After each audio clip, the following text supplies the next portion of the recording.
195 దేశాలు తిరిగిన ఏకైక తెలుగోడు. అందరూ నేను ఎందుకు ఇంత వరల్డ్ ట్రావెల్ చేస్తానని అడుగుతున్నారు కదా. ఇంట్లో ఉంటే చూడండి మా ఆవిడ అంట్లు తోమిస్తుంది నా చేత. Kashi traditional dress. సార్ చెప్పండి, మీరు అమెరికనా భారతీయుల? జన్మభూమి భారతదేశం, మాట్లాడే భాష. ఇప్పుడు నేనేదో ఫారినర్ అయి ఉంటే సో మీరే చెప్పండి, నేను ఇండియన్నా అమెరికన్నా? మొదటి తెలుగు ట్రావెలర్, 195 దేశాలంటే అసలు మామూలు మాటలు కదా. మీ ఫీలింగ్ ఏంటి? మనకి ఇంకే జాబ్ లేకుండా, ఫ్యామిలీ లేకుండా ఒక బ్యాగ్ వేసుకొని ప్రపంచం అంతా తిరగాలంటే అది సాధ్యం అయ్యొచ్చు. కానీ నాది ఇంపార్టెంట్. ఎందుకంటే మీ పాప కూడా మీతో పాటు వస్తా అనటము, నేను ట్రావెలింగ్ చేస్తా ఇలా అని చెప్పి అనటం ఎప్పుడైనా జరిగింది? జరిగింది కదా. అందుకే తను 34 దేశాలు తిరిగింది. నేను తనకి ఏం చెప్పానంటే ఆప్షన్ ఇచ్చాను. అవకాశాన్ని సద్వినియోగం చేసుకుంటుంది అనుకుంటున్నారా? ఎన్నోసార్లు చెప్తాను. మా ఆవిడ అప్పుడప్పుడు కంప్లైంట్ చేస్తే. స్వీట్ మెమొరీ అంటే ఏ ప్రదేశంలో క్రియేట్ చేయబడింది? మెమొరబుల్ మూమెంట్ ఏంటంటే పాకిస్తాన్. ఎందుకు చెప్తాను, అందుకని పాకిస్తాన్లోకి ఫస్ట్ టైం అడుగుపెట్టినప్పుడు వచ్చిన థ్రిల్ నా 195 దేశంకి అడుగుపెట్టినప్పుడు కూడా రాలేదు. సార్ మీరు ఇన్ని తిరిగినప్పుడు ఎక్కడన్నా మీకు దెబ్బలు తగలడం కానీ, బాగా అది ఇబ్బంది పెట్టడం కానీ, అలాంటి ఇంజురీస్ ఏమైనా జరిగింది? ఫస్ట్ టైం పాకిస్తాన్ వెళ్ళినప్పుడు 2019లో పిఓకేలోని అనుకోకుండా చిన్న కొండ ఎక్కుతున్నప్పుడు తిరగటం పైన ఖర్చు పెట్టిన మనీ ఎంత సార్? ఇంచుమించుగా నాకు 25 కోట్లు. ఎందుకు అంత ఖర్చు అయిందంటే, నెగిటివ్ కామెంట్స్ పెట్టే వాళ్ళు చాలా మంది ఉంటారు. నెగిటివ్ కామెంట్స్ పెడితే ఓకే, మన వైఫ్ ఫోటో పెట్టి నేను ఇప్పుడు మీ ద్వారా నేను రేవంత్ రెడ్డి గారిని, ఆంధ్రప్రదేశ్ సీఎం చంద్రబాబు నాయుడు గారిని అడుగుతున్నాను. నమస్కారం, వెల్కమ్ టు ఐ డ్రీమ్. నేను మీ విజిత. చాలా వరకు మనందరం కూడా చిన్న చిన్న జర్నీసు, ట్రిప్స్ వెళ్ళాలంటేనే ఎంతో అలసిపోతుంటాము, ఎంతో ఇబ్బంది పడుతుంటాము. వెళ్ళిన దగ్గర కూడా ఫుడ్ విషయం అయితే ఏంటి, అక్కడ మనం తిరుగుతున్నప్పుడు అయితే ఏంటి, రకరకాల ఇబ్బందులు అయితే చవి చూస్తూనే ఉంటాం. కానీ చాలామంది ట్రావెలర్స్ మన ప్రపంచ దేశాల్లోని అత్యధిక దేశాలు చుట్టేసి వస్తున్న వాళ్ళని మనం చూస్తూ ఉన్నాము. చాలా అతి కొద్ది మంది మాత్రమే ఉంటారు. అందులోంచి ముఖ్యంగా మన భారతీయులను తీసుకుంటే 4 నుంచి 5 మాత్రమే ఉన్నారు. అందులో ముఖ్యంగా 195 దేశాలు చుట్టేసి వచ్చిన పర్సన్ తెలుగు ట్రావెలర్ రవి గారు ఇప్పుడు నా ముందున్నారు. వారితో మాట్లాడి ఇదంతా ఎలా సాధ్యమైంది, అసలు ఇవన్నీ తిరగటానికి కారణం ఏంటి, అవన్నీ కూడా అడిగి తెలుసుకుందాం. నమస్తే సార్. నమస్తే సార్. అసలు ఎలా సాధ్యం ఇదంతా, ఈ తిరగటము, ఇదంతా తిరుగుతున్నప్పుడు కూడా అసలు ఆ స్ట్రెయిన్, మాటల్లో ఎక్కడ చిన్న బెరుకు, వణుకు ఏది ఉండదు సార్. అలసటలో ఆటోమేటిక్గా తెలిసిపోతుంది కదా, అదంతా ఎక్కడా కనిపించదు. ఎలా సార్ ఇలా? ఎలా అంటే ఏం చెప్తాను, పొద్దున్న నుంచి ఇంటర్వ్యూలు చేస్తున్నా, మీ స్టూడియోకి వచ్చాను, ఏదో ఫ్రెష్ ఇంటర్వ్యూ చేసినట్టే ఉంది, ఏదో టైర్డ్ అయిపోయినట్టు అలా లేదు. అది ఎలా అంటే గాడ్ బ్లెస్డ్ అనుకుంటా.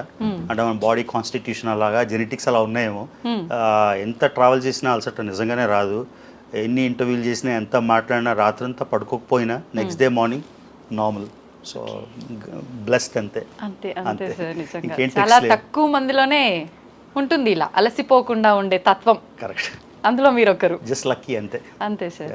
సార్ చాలా మంది, ఇప్పుడు నేనే చెప్పాను మన భారతీయుల్లో ఏకైక వ్యక్తి మీరు అని చెప్పి, చాలా మంది అంటారు తను అమెరికన్, అక్కడ ఉంటారు, భారతీయుడు ఎలా అవుతారు అని చెప్పి. సార్ చెప్పండి, మీరు అమెరికనా భారతీయుల? సో ఇది చాలా క్లిష్టమైన ప్రశ్న ఆన్సర్ చేయడానికి కానీ ట్రై చేస్తాను. ఇండియన్ అన్నది చాలామంది అంటారు ఎథ్నిసిటీ వైజ్ వెళ్తే ఏదో మోంగోలాయిడ్ ఉంది, కాకేషియన్ ఉంది అని. కానీ ఒక ఎథ్నిసిటీ పరంగా, ఒక నేషనాలిటీ పరంగా అనుకుంటే, ఫర్ ఎగ్జాంపుల్ మా జనరేషన్ అంతా ఇండియన్సే. నేను ఇండియన్నా కాదా అన్నది, నేను పాస్పోర్టు 2010లో నేను అమెరికాలో ఎన్నో సంవత్సరాలు ఉంటున్నాను కాబట్టి నాకు ఆపర్చునిటీ వచ్చింది ఒక వేరే పాస్పోర్ట్ తీసుకోవడానికి. మనం జన్మభూమి భారతదేశం, మాట్లాడే భాష. ఇప్పుడు నేనేదో ఫారినర్ అయి ఉంటే తెలుగు ఇలా మాట్లాడగలనా? తెలుగు నేర్చుకుని ఇలా మాట్లాడలేం కదా. ఇది న్యాచురల్ మదర్ టంగ్ అయి ఉంటే, మాతృభాష అయితేనే ఇలా మాట్లాడగలం స్వతహాగా. సో నేను పుట్టింది భారతదేశంలో, పెరిగింది భారతదేశంలో, చదువుకుంది భారతదేశంలో. అమెరికా భారతీయ పాస్పోర్ట్తోనే వెళ్ళాను. కాకపోతే అక్కడ కొన్నాళ్ళు ఉన్నాక నాకు ఒక అవకాశం వచ్చింది, అమెరికన్ పాస్పోర్ట్ తీసుకుంటావా అని.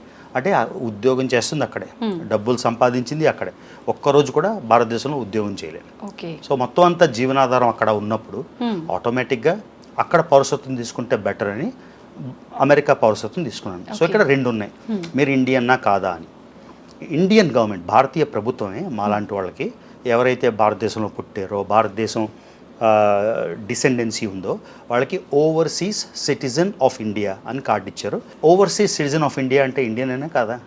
సో డెఫినేషన్ మనం ఎలా చేసుకుంటే అలాగా, లేకపోతే వాళ్ళు ఫారినర్ ఇండియాస్ రిలేటెడ్ అనేది పెట్టేవారు. వాళ్ళు క్లియర్గా వాళ్ళు ఇచ్చిన కార్డు ఇది government of India, Congress government ఇచ్చింది, తర్వాత మోదీ గారు పేరు మార్చలే. వాళ్ళు క్లియర్గా మాకు ఏం చెప్పారు, నువ్వు ఎప్పుడైనా రా, ఎప్పుడైనా పో, నాకు వీసా అవసరం లేదు. ఇంతకుముందు ఫారినర్ అయితే, ఇప్పుడు వేరే ఫారినర్ వచ్చారనుకోండి భారతదేశం, వాళ్ళు 15 రోజులే ఉండగలరు. 3 వారాలు ఉంటే పోలీస్ స్టేషన్కి వెళ్ళి రిజిస్టర్ చేసుకోవాలి. నాకు అలాంటి రిస్ట్రిక్షన్స్ ఏం లేవు. నేను మీలా యాంకరింగ్ జాబ్ చేయొచ్చు, లేకపోతే కార్ నడుపుకోవచ్చు, ఊబర్ నడపచ్చు, అన్నీ చేసుకోవచ్చు. సో మీరే చెప్పండి, నేను ఇండియన్నా అమెరికన్? కాకపోతే నాకు అమెరికా పౌరసత్వం ఉంది. అమెరికా పౌరసత్వం ఉన్నప్పుడు ఎన్నో దేశాలు 2 దేశాల పౌరసత్వం ఉంచుకొని ఇస్తాయి. కానీ government of India, what ever the reason is, Modi గారు ఫస్ట్ టైం వచ్చినప్పుడు ఆయన ప్రామిస్ చేశారు ఏంటంటే మేము డ్యూయల్ సిటిజన్షిప్ చేస్తామని. ఆయన ఇప్పుడు 11వ ఏళ్ళు, అంటే ఆయన చేయాల్సినవి ఎన్నో ఉంటాయి కాబట్టి ఇది పక్కన పెట్టేశారు. For all practical purposes I'm an Indian. ఎందుకంటే మేము తినే తిండి ఇండియన్, మాట్లాడే భాష ఇండియన్, ఇంట్లో వేసుకునే బట్టలు, మా ఆవిడకి వెళ్తే స్కర్ట్లు వేసుకోవాలి కదా, చీరలు వేసుకోవాలి. సో పౌరసత్వం అన్నది అంటే what is your nationality, current nationality అంటే American nationality. But other than that all practical purposes we are as Indian as you are. లేకపోతే నాకు ఇంత ఫ్రీగా తిరగడానికి, ఊబర్ కాండి ఊబర్ నడుపుకోవడానికి, ఆఫీస్ కాండి ఆఫీస్ నడుపుకోవడానికి, నేను ఇక్కడ వచ్చి ఇల్లు కొనుక్కోవచ్చు, సైట్లు కొనుక్కోవచ్చు, మేడలు కట్టుకోవచ్చు. So I leave the decision to the audience. Sir మీ కుటుంబ నేపథ్యం? మేము తెలుగు వాళ్ళం, కానీ రాష్ట్రాలు భాషా పరంగా లింగ్విస్టిక్ బేసిస్ మీద ఫామ్ అయినప్పుడు మా ఊర్లో, అంటే ఒరిజినల్గా మా ముత్తాత గారి వాళ్ళది పార్వతీపురం. సో పార్వతీపురం అనేది ఒడిశా బోర్డర్లో ఉంది. వాళ్ళు జమీందార్ అంటే ఏదో మన సినిమాల్లో జమీందార్ కాదు. జమీందార్ అంటే ఎవరికైతే భూమి ఉందో జమీదార్, వాళ్ళు జమీందార్ అంటారు. మన జమీందార్ అనగానే ఏంటి జమీందార్, జనాలకి మిస్అండర్స్టాండింగ్. అలా భూములు వాళ్ళు కొనుక్కొని ఎన్నో 100 ఎకరాలు కొనుక్కొని ఒరిస్సాలో స్థిరపడ్డారు. పార్వతీపురం నుంచి ఒక 100 కిలోమీటర్ల లోపల అది ఒడిశా రాష్ట్రంలో ఉంది. సో మా నాన్న వాళ్ళది అందరిది ఒడిశా కాబట్టి, అంటే ఒడిశా అక్కడే పుట్టి పెరిగారు కాబట్టి, నేను కూడా అమ్మ గర్భంలో ఉన్నప్పుడు మా తాతగారు, అంటే మా అమ్మగారు వాళ్ళది బొబ్బిలి ఊరు. సో అది ఆంధ్రానే, కాకపోతే వాళ్ళ తాతగారు వాళ్ళది సమ్ రిలేటెడ్ మా నాన్నగారు వాళ్ళది. వాళ్ళ తాతగారు ఊరు రాయగడ అవుతుంది కాబట్టి అమ్మ నన్ను కన్నప్పుడు రాయగడ వెళ్ళి, so I was Born in Rayagada, but అక్కడ ఒడిశాలో ఉంది అది. సో ఒడిశా బోర్న్ అది ఒక అడ్వాంటేజ్ అనుకుంటా, ఎందుకంటే ఒడిశా లింక్ ఉంది, ఆంధ్ర లింక్ ఉంది, తెలంగాణ లింక్ ఉంది కదా, multiple links. So Odisha Born, కానీ మేము తెలుగు వాళ్ళం. సో తెలుగు వాళ్ళు ఎక్కడున్న, ఇప్పుడు నా కూతురు అమెరికాలో పుట్టింది, ఆవిడ మాతృభాష అమెరికన్ అవ్వదు, తెలుగే అవుతుంది భాష పరంగా అలాగా. సో తెలుగు ఫ్రమ్ ఒడిశా మా నాన్నది, అమ్మది బొబ్బిలి.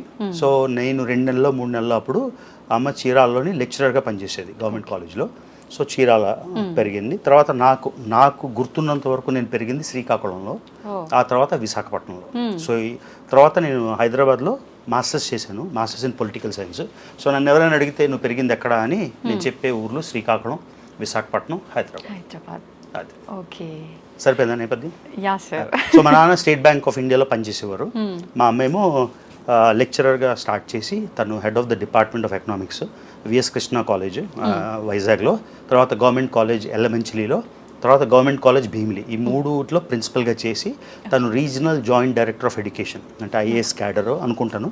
శ్రీకాకుళం నుంచి ఎన్నో డిస్ట్రిక్ట్లు, 6-7 డిస్ట్రిక్ట్లకి రీజనల్ జాయింట్ డైరెక్టర్ ఆఫ్ ఎడ్యుకేషన్గా రిటైర్ అయింది అమ్మ. నాన్న బ్యాంక్ నుంచి రిటైర్ అయిపోయారు. అది మా బ్యాక్గ్రౌండ్. ఇప్పుడు పాప మదర్ టంగ్ తెలుగే అవుతుంది కదా అని చెప్పన్నారు కదా సార్, నిజంగా అమెరికాలో పుట్టి పెరుగుతోంది కదా, తెలుగు మాట్లాడుతుందా పాప బాగా? తెలుగు నేను మాట్లాడేది 100% అర్థమైపోతుంది. ఇప్పుడు నేను ఒకసారి ముంబైలో ఒక పార్టీకి వెళ్ళాను. ముంబైలో పార్టీకి వెళ్తే నేను తెలుగు మాట్లాడితే మాది విజయవాడ అని ఒక అమ్మాయి వచ్చింది.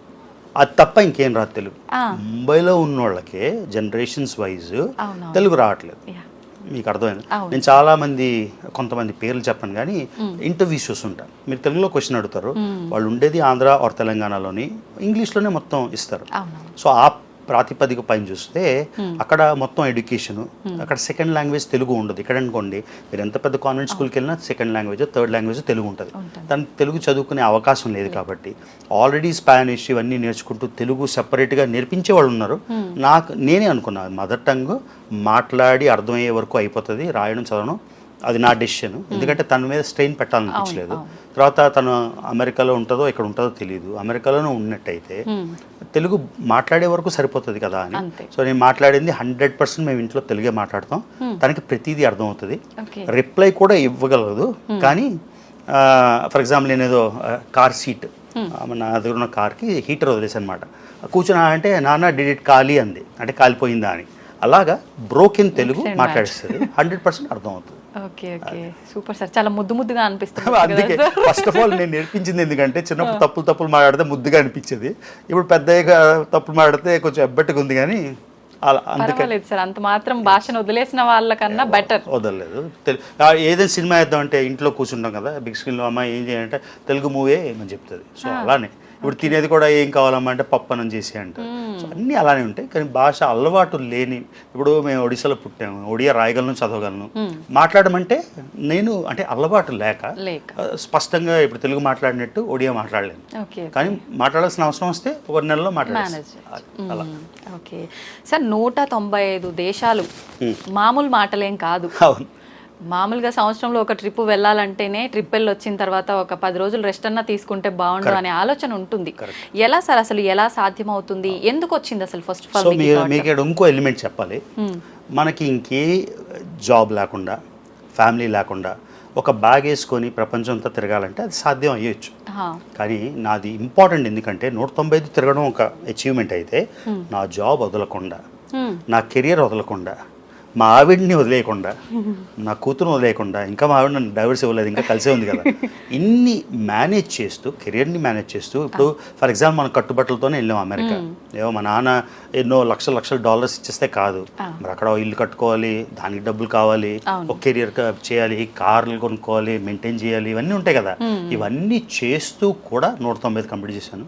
సో కాబట్టి మీరు ఒక కుడోస్ కదా, దానికి డబుల్ కుడోస్ ఇవ్వాలన్నమాట. ఎందుకంటే జాబ్ వదులుకోండి, మీరు ఎవరైనా చూసారనుకోండి పెద్ద ట్రావెలర్స్ కానీ యూట్యూబర్స్ కానీ, వాళ్ళని అడిగారు అనుకోండి ఉన్న జాబ్ క్విట్ చేసేసి, లేకపోతే యూట్యూబే జాబ్గా పెట్టుకొని ట్రావెల్ చేసేవాళ్ళు. ఎందుకంటే యూట్యూబ్ చేస్తే డబ్బులు వస్తాయి, ఆ డబ్బులు ఖర్చు పెట్టి మళ్ళీ ట్రావెల్ చేస్తారు, అంతే కదా. ఇప్పుడు నన్ను చాలామంది అడుగుతారు నీకు యూట్యూబ్ ఛానల్ ఉంది కదా అని. సో ఇది కొంచెం ఎక్స్ప్లెనేషన్ ఇస్తాను. నేను యూట్యూబ్ ఛానల్ పెట్టింది 2020 ఆగస్టులో. ఆ 2020 ఆగస్ట్కి నేను 186 దేశాలు తిరిగేశాను. ఓకే. సో యూట్యూబ్ మీదే నేను బతికితే మరి ఆ 186 యూట్యూబ్ ఛానల్ లేదు కదా అప్పుడు. సో జనాలు అనాలంటే సరదా ఎన్ని అనొచ్చు. సో బేసిక్గా నాకు యూట్యూబ్ అనేది ఒక హాబీ. ఓకే. సో యూట్యూబ్లో వ్యూస్ వచ్చినా వ్యూస్ రాకపోయినా నేను వెళ్ళే దేశాలు తగ్గవు, నేను పెట్టే కాంటెంట్ తగ్గదు. అంతేగా బిలియన్స్ వచ్చినప్పుడు ఎన్ని వీడియోస్ పెట్టేవాడిను, మామూలు వ్యూస్ తగ్గినప్పుడు కూడా అవే వ్యూస్ పెడుతున్నా కదా, అంతే ట్రావెల్ చేస్తున్నా, ఏం తేడా లేదు. సో అది బేసిక్గా 195 దేశాలు ఎలాగా అంటే, చిన్నప్పటి నుంచి మా అమ్మ 5వ క్లాస్లో ఉన్నప్పుడు 6వ క్లాస్లో ఉన్నప్పుడు ఒక పెద్ద అట్లస్ గిఫ్ట్ ఇచ్చింది అనమాట. ఆ రోజులో లేవు కదా ఫోన్లు, సెల్ ఫోన్లు అన్నీ ఆ రోజులు. సో అది ఓపెన్ చేసి ఇది ఎక్కడుంది, ఆస్ట్రేలియా ఎక్కడుంది, న్యూజిలాండ్ ఎక్కడుంది, ఇరాక్ ఎక్కడుంది, ఇరాన్, అలా చూసి ఒక చంద్రముఖి సినిమా లాగా తెలియకుండానే ట్రావెల్ అని పిచ్చి పట్టుకుంది అనమాట. కాకపోతే మన బ్యాక్గ్రౌండ్ మా 4 ఫాదర్స్కి అన్నీ ఉన్నా, మీకు జనరేషన్ మారిపోతాయి కదా. సో అమ్మ నాన్న వచ్చేసరికి వాళ్ళకి జాబ్స్ తప్ప ఇంకేం లేవు. సో జాబ్స్ తప్ప ఏం లేనప్పుడు మిడిల్ క్లాస్ ఫ్యామిలీకి ఎలా ఉంటుంది, డబ్బులు వస్తాయి బాగానే వస్తాయి, అంటే మరి రోడ్డు మీద కష్టపడి పనిచేసే పని కాదు, కాకపోతే అవి చదువులకి, ఇంటర్నెట్కి, అన్నిటికీ సరిపోతాయి. సో వచ్చిన డబ్బులు ఒక గుడ్ లివింగ్కి సరిపోతాయి, అంతేగాని ఊర్లు తిరగడానికి, ప్రపంచాలు తిరగడానికి, మంచి బూట్లు అవన్నీ ఉండవు కదా. సో మళ్ళీ జనాలు జమీందారు కదా అంటే, తాతల జమీందారులు అయితే మేమేం చేస్తాం, క్యారీ ఫార్వర్డ్ అవ్వవు కదా చాలా వరకు. అవ్వలేదా సార్ అలా ఏమి? అంటే ల్యాండ్ అవి వచ్చి ఉంటాయి, మీకు ఆ ల్యాండ్ ఎసెట్స్ ఇన్కమ్ రాదు కదా. ఇప్పుడు ఎన్నో ఎకరాలు ఉందనుకోండి, ఆ ఎకరాలు అలా ఉంటాయి, కానీ అక్కడ వ్యవసాయం చేయట్లేదు దాని మీద, వీళ్ళు జాబులతో వచ్చేసారు, పేరుగా ఉన్నాయి కానీ మనకి డైలీ ఖర్చులకి అవ్వవు కదా. సో ఆ విధంగా ఎంతో వచ్చింది మొత్తానికి, I don't know the numbers, కానీ అంటే ఎప్పుడు అంత పట్టించుకోలేదు, ఎందుకంటే దాని మీద ఆధారం లేదు కాబట్టి. సో ఒక మిడిల్ క్లాస్గా పుట్టి ఇంత డ్రీమ్ పెట్టి ఇప్పుడు ఎంతోమందికి డబ్బులు ఉంటే టైం ఉండదు, టైం ఉంటే డబ్బులు ఉండవు. ఆ రెండు ఉంటే వైఫ్ ఒప్పుకోదు, వైఫ్ ఒప్పుకుంటే ఇంకేదో కుదరదు. ఇలాంటి లాజిస్టికల్ ఇష్యూస్ అందరికీ ఉంటాయి. నేను కొంతమంది అమెరికాలో కలుస్తాను, ఎప్పుడు వెళ్ళావు ఇండియా అంటే 7 years అయింది అంటారు. అదేంటారా 7 years అంటే ఏవో ప్రాబ్లమ్స్, వీసా ప్రాబ్లమ్ అందరికీ ఉండేవి అవి. సో అంతా మన మైండ్లో ఉంది ఎలా చేస్తామని. సో ఆ కళ అలా స్టార్ట్ అయింది, ట్రావెల్ చేయాలని తపన స్టార్ట్ అయింది. కాకపోతే ఇలా కంప్లీట్ చేస్తానని కళ్ళలో కూడా ఊహించలే. కాకపోతే ఫస్ట్ 5 చేస్తాం, 5 చేసాక 5 చేసాం కదా 10 చేద్దామని, ఆ తర్వాత 20 చేద్దామని, ఆ తర్వాత 50 చేద్దామని, అలా అలా అలా మీ అంతే కదా గోల్స్ ఏవైనా అంతే కదా. మీకు ఉందనుకోండి ఒక మ్యాడ్ కట్టుకోవాలని, అందరూ ఆఖరి అక్కడ 2 ఇల్లు కావాలి 3 ఇల్లు కావాలి. అలాగా నా ట్రావెల్ గోల్ అలా ముందుకు వెళ్తూ మొత్తానికి 195 పెట్టుకున్నా. 195 చేయడానికి లక్కీగా ఫైనాన్షియల్గా ఇష్యూలు రాలేదు, మా ఆవిడ వైపు నుంచి ఇష్యూలు రాలేదు. కాకపోతే కొన్ని ఇష్యూస్ వస్తాయి. ఎలా అంటే వీసాలకు దొరకపోవడం, ఎందుకు వెళ్తున్నావు అని, లేకపోతే సిరియాలో వార్ అయినప్పుడు 2.5 ఏళ్ళు ఇవ్వలేదు వీసా, ఇలాంటి ఇష్యూస్. సో ఎన్నోసార్లు అనిపించింది 190 చేయలేమేమో, పోన్లే 185, పోన్లే 186, పోన్లే 190. మొత్తానికి I have this big smile, all 95 done. And special moment ఏంటంటే, మీరు ఇందాక ఇంట్రొడక్షన్లో చెప్పినప్పుడు 4, 5 అన్నారు, నాకు తెలిసిన నెంబర్ కూడా అంతే. నిన్న హిందూ వాళ్ళు అంటే ఇప్పుడు ఎవరెవరో కాంట్రవర్సీ చేశారు కదా ఇది జరగలేదు అని, ప్రూఫ్ లేకపోయినా, అందుకని హిందూ వాళ్ళు నిన్న 1 day స్పెండ్ చేశారు. స్పెండ్ చేసి మొత్తం రీసెర్చ్ చేసి మొత్తం ప్రూఫ్స్ తీసుకొని వేరే వాళ్ళని కాంటాక్ట్ చేసి వాళ్ళు పబ్లిష్ చేశారు. సో మీరు భయం లేకుండా నిర్మోహమాటంగా చెప్పేయచ్చు. సో వాళ్ళు చెప్పిన దాన్ని బట్టి ఇంకో 4 ఇండియన్స్, అన్ని ఇండియన్స్ అంటే ఒక ఆయన దుబాయ్లో ఉంటాడు, కానీ అదే మీకు ఎక్స్ప్లెయిన్ చేసినట్టు అలాగా నేను 5లో ఉన్నా. కానీ number of cities, number of reasons చూస్తే I'm the most travelled Indian, అంటే ఇండియన్ బార్న్, ఇండియన్ ఆరిజిన్, మీరు అలా చెప్పాలంటే అలా మోస్ట్ ట్రావెల్డ్. తర్వాత తెలుగులో మాకు తెలిసి ఎవరైనా లేరు, ఎవరైనా క్లెయిమ్ చేస్తే మీకు కాల్ చేయమని చెప్పమనండి. So then we'll accept it. So ప్రస్తుతానికైతే నాకు తెలిసి మొట్టమొదటి and only Telugu guy to complete all 195 countries. ఏంటి సార్ మీ ఫీలింగ్? అది చాలా ప్రౌడ్ మూమెంట్ నిజంగా, మొట్టమొదటి తెలుగు ట్రావెలర్ 195 దేశాలంటే అసలు మామూలు మాటలు కదా. మీ ఫీలింగ్ ఏంటి? ఫీలింగ్ అంటే అదేలేండి, ఇప్పుడు 100 అయినప్పుడు గ్రేట్ ఫీలింగ్ ఉంటుంది, 100 అయిపోయిందా అని. ఇది ఎప్పుడు ఈ ట్రావెల్ అన్నది లేనప్పుడు, యూట్యూబ్ అన్నది లేనప్పుడు, యూట్యూబ్ నుంచి డబ్బులు లేనప్పుడు, అంతా మనం ఏం చేసుకొని 100 వెళ్ళినప్పుడు. ఇప్పుడు ట్రావెల్ చాలా ఈజీ అండి, ఎందుకంటే మీరు ఎక్కడికో వెళ్ళాలి, యూట్యూబ్లో కొడితే అన్నీ వచ్చేస్తాయి, టిప్స్ అన్నీ ఎలా వెళ్ళాలి, ఎక్కడికి వెళ్ళాలి, ఎక్కడ ఆగాలి, ఎక్కడ దిగాలని. కానీ నేను స్టార్ట్ చేసినప్పుడు 1997లో స్టార్ట్ చేశాను నా ఫస్ట్ ట్రావెల్, అంటే నా డబ్బులతోని 97లో. ఎందుకంటే మా అమ్మ నాన్న నా చిన్నప్పుడు తీసుకెళ్లారు భూటాన్, కాకపోతే వాళ్ళతో కాదా వాళ్ళని ఫాలో అయిపోవడం, నా మట్టుగా నేను నా ఎర్నింగ్స్తో వెళ్ళింది 1997లో. సో అప్పుడు ఐఫోన్ లేదు, ఇంటర్నెట్ అంటే మీకు తెలుసు కదా, అంటే ఫ్రీగా అలా డేటా ఉండేది కాదు. సో లైబ్రరీకి వెళ్ళి కూర్చొని రాసుకొని మ్యాప్లు వేసుకొని చాలా కష్టపడి, కానీ ఆ థ్రిల్ వేరే, అంత చేస్తే భలే అనిపించేది. ఇప్పుడు ఎక్కడికైనా వెళ్ళి వచ్చేస్తే ఇంతేనా అనిపిస్తుంది, సింపుల్గా. అది అలాగా ఇప్పుడు ట్రావెల్ చాలా ఈజీ అయిపోయింది. సో నేను ట్రావెల్ చేసినప్పుడు 100 చాలా మ్యాసివ్, ఒక పెద్ద విషయం. 100 ఎప్పుడు అయింది అంటే 2006 ఇప్పుడు నాకు కరెక్ట్గా గుర్తులేదు, 100th కంట్రీ. కాకపోతే మళ్ళీ చెప్తున్నాను కదా, ఇప్పుడు ఇదే నాకు నిజంగా మా నాన్న ఎన్నో కోట్లు ఇచ్చేసి అరే నువ్వు చదువుకోకర్లేదు, జాబ్ అక్కర్లేదు అంటే ప్రాబ్లీ 5 ఏళ్ళలోని రాత్రి పగలు తిరిగేసి ఒక బ్యాగ్ వేసుకొని రోజు వీడియోలు చూసుకొని చేసేవాడిని. కానీ మీకు మళ్ళీ చెప్పినట్టు ఒక లైఫ్ ఫామ్ చేయాలి, ఒక మంచి లైఫ్ స్టైల్ పెట్టుకోవాలి, ఫ్యామిలీతో టైం స్పెండ్ చేయాలి, కెరియర్ అన్నీ చేయడానికి 27 ఏళ్ళు పట్టింది. 27 ఏళ్ళలో ఐ డిడ్ 195. కాకపోతే 195 దేశాలు యూనిక్, అంటే ఒకసారి వెళ్ళింది 195. మధ్యలో ఎన్నో దేశాలు 5 సార్లు 10 సార్లు వెళ్ళినవి చాలా ఉన్నాయి రిపీట్. సో ఇట్లీయే నేను 13 సార్లు వెళ్ళాను, ఫ్రాన్స్ ఒక 10 సార్లు వెళ్ళాను, అలాగా బ్రెజిల్ ఒక 7-8 సార్లు 10 సార్లు వెళ్ళుంటాను. సో అలా లెక్కేసుకుంటే ఒక 300-400 దేశాలు వెళ్ళినట్టు. ఓకే. భూటాన్ మీరు అన్నారు ఇందాక పేరెంట్స్తో వెళ్ళా అని చెప్పి, మీరు స్టార్ట్ చేసింది దాంతో, ఎండ్ కూడా భూటాన్ తోటే అని చెప్పి, ఎందుకని సార్ అలా చూస్ చేసుకున్నారు? ఎలా అంటే 195 అయిపోయింది, కాకపోతే భారతదేశం దాటి అడుగుపెట్టింది మొదట భూటాన్ కదా. ఎందుకు అనిపించింది మొన్న ఫ్లైట్లో వస్తుంటే, సరే భూటాన్తో స్టార్ట్ చేసాం కదా, మళ్ళీ భూటాన్లోనే ఎండ్ చేద్దాం ట్రిప్, ఒక ఫుల్ సర్కిల్లా ఉంటుంది అని అనిపించింది. సో అందుకని ఇప్పుడు ఇంటర్వ్యూస్ అన్నీ అయిపోయి నేను అనుకున్నాను కొన్ని చేయాలి ఇక్కడ అని, ఆ పనులు అయిపోగానే భూటాన్ వెళ్ళి భూటాన్ నుంచి మళ్ళీ ఇండియా వచ్చి వెళ్ళిపోదాం అని. ఓకే సో భూటాన్ అట్లీస్ట్ 1 డేకైనా వెళ్ళి అంటే I started there I ended end here కూడా ఎగ్జాక్ట్. ఓకే ఓకే మీరు అన్నారు ఖచ్చితంగా ఫ్యామిలీ సపోర్ట్ కూడా ఉంటేనే ఇదంతా సాధ్యపడుతుంది, ఫ్యామిలీ సపోర్ట్ ఉంది అని చెప్పి. ఎంత సపోర్ట్ ఉన్నా ఏదో ఒక టైంలో మాకు ఇవ్వాల్సిన టైం అటు స్పెండ్ చేస్తున్నాం అని చెప్పి చిన్న చిన్న గొడవలు అలాంటివి వస్తుంటాయి కదా సార్? కొత్తలో నా వైఫ్తోని పెళ్ళైన కొత్తలో తనకి ఫీలింగ్ లేకపోయినా పక్కోళ్ళు ఏంటి పెళ్ళయింది వదిలేసి వెళ్ళిపోతున్నాడు, ఇదే పని కదా, ఏంటి అని ప్రాబ్లం ఉందా, ఎందుకు వెళ్ళిపోతున్నాడు అలా, as long as she understood. కొన్నిసార్లు ఎలా అంటే ఏంటి మీరు ఊరు వెళ్తున్నారు కదా, మన ఫ్రెండ్స్ ఎవరికి ఊర్లోని ప్రెషర్ మాట, ఫ్రెండ్స్ ఎవరికి చెప్పొద్దు అని అనేది కొత్తలో. అంటే పేర్లు నేను చెప్పను కానీ ఈ అమ్మాయి క్వశ్చన్ అడుగుతుంది, ఆ అమ్మాయి క్వశ్చన్ అడుగుతుంది అంటే ఆ తర్వాత అంటే తనకు కూడా ఆ మెచ్యూరిటీ వచ్చి ఎవడేమనుకుంటే మనకేంటి ఇది మన లైఫ్ అని అర్థమైంది. తర్వాత నో ఇష్యూస్ అట్ ఆల్. స్టార్టింగ్లో పెళ్ళైనప్పుడు చిన్నోళ్ళం కదా, తనకి 22 ఎంతో, అప్పుడు ఈ క్వశ్చన్స్ అన్నీ వచ్చేవి. తర్వాత ఎప్పుడు కూడా రావాలి. కొన్నిసార్లు చాలా మిస్ అయిపోతుందండి, ఎక్కువ తిరిగేశారు కదా, కొన్నాళ్ళు ఇక్కడ ఉండండి, 2 నెలలు 3 నెలలు స్పెండ్ చేశాక నేను వెళ్తా అంటే మళ్ళీ నో క్వశ్చన్స్. నా కూతురు అనుష్క నుంచి అయితే ప్రాబ్లం ఎందుకు లేదంటే తను చిన్నప్పటి నుంచి చూస్తుంది కదా, పెరుగుతున్నప్పటి నుంచే చూస్తుంది నాన్న కొన్ని రోజులు ఉండరు అని. సో తనకేమీ nothing out of the ordinary. Plus తనకి ఎప్పుడు ఏం కావాలన్నా వచ్చి నాకు లండన్ ఎలా ఉంది అని చెప్తుంది, వెంటనే తీసుకెళ్ళిపోతా ఆ వీక్. మెక్సికో అంటే తను అడిగినవన్నీ ప్రొవైడ్ చేసినప్పుడు పిల్లలు అంత మిస్ అవ్వరు కదా. ఓకే, అంటే మీరు సొంతంగా ట్రావెలింగే కాకుండా ఫ్యామిలీ ట్రిప్స్ కూడా మధ్య మధ్యలో ప్లాన్ చాలా వెళ్తాం అండి. ఇప్పుడు యూట్యూబ్ వచ్చాక నేను యూట్యూబ్ పెట్టింది 2020లో.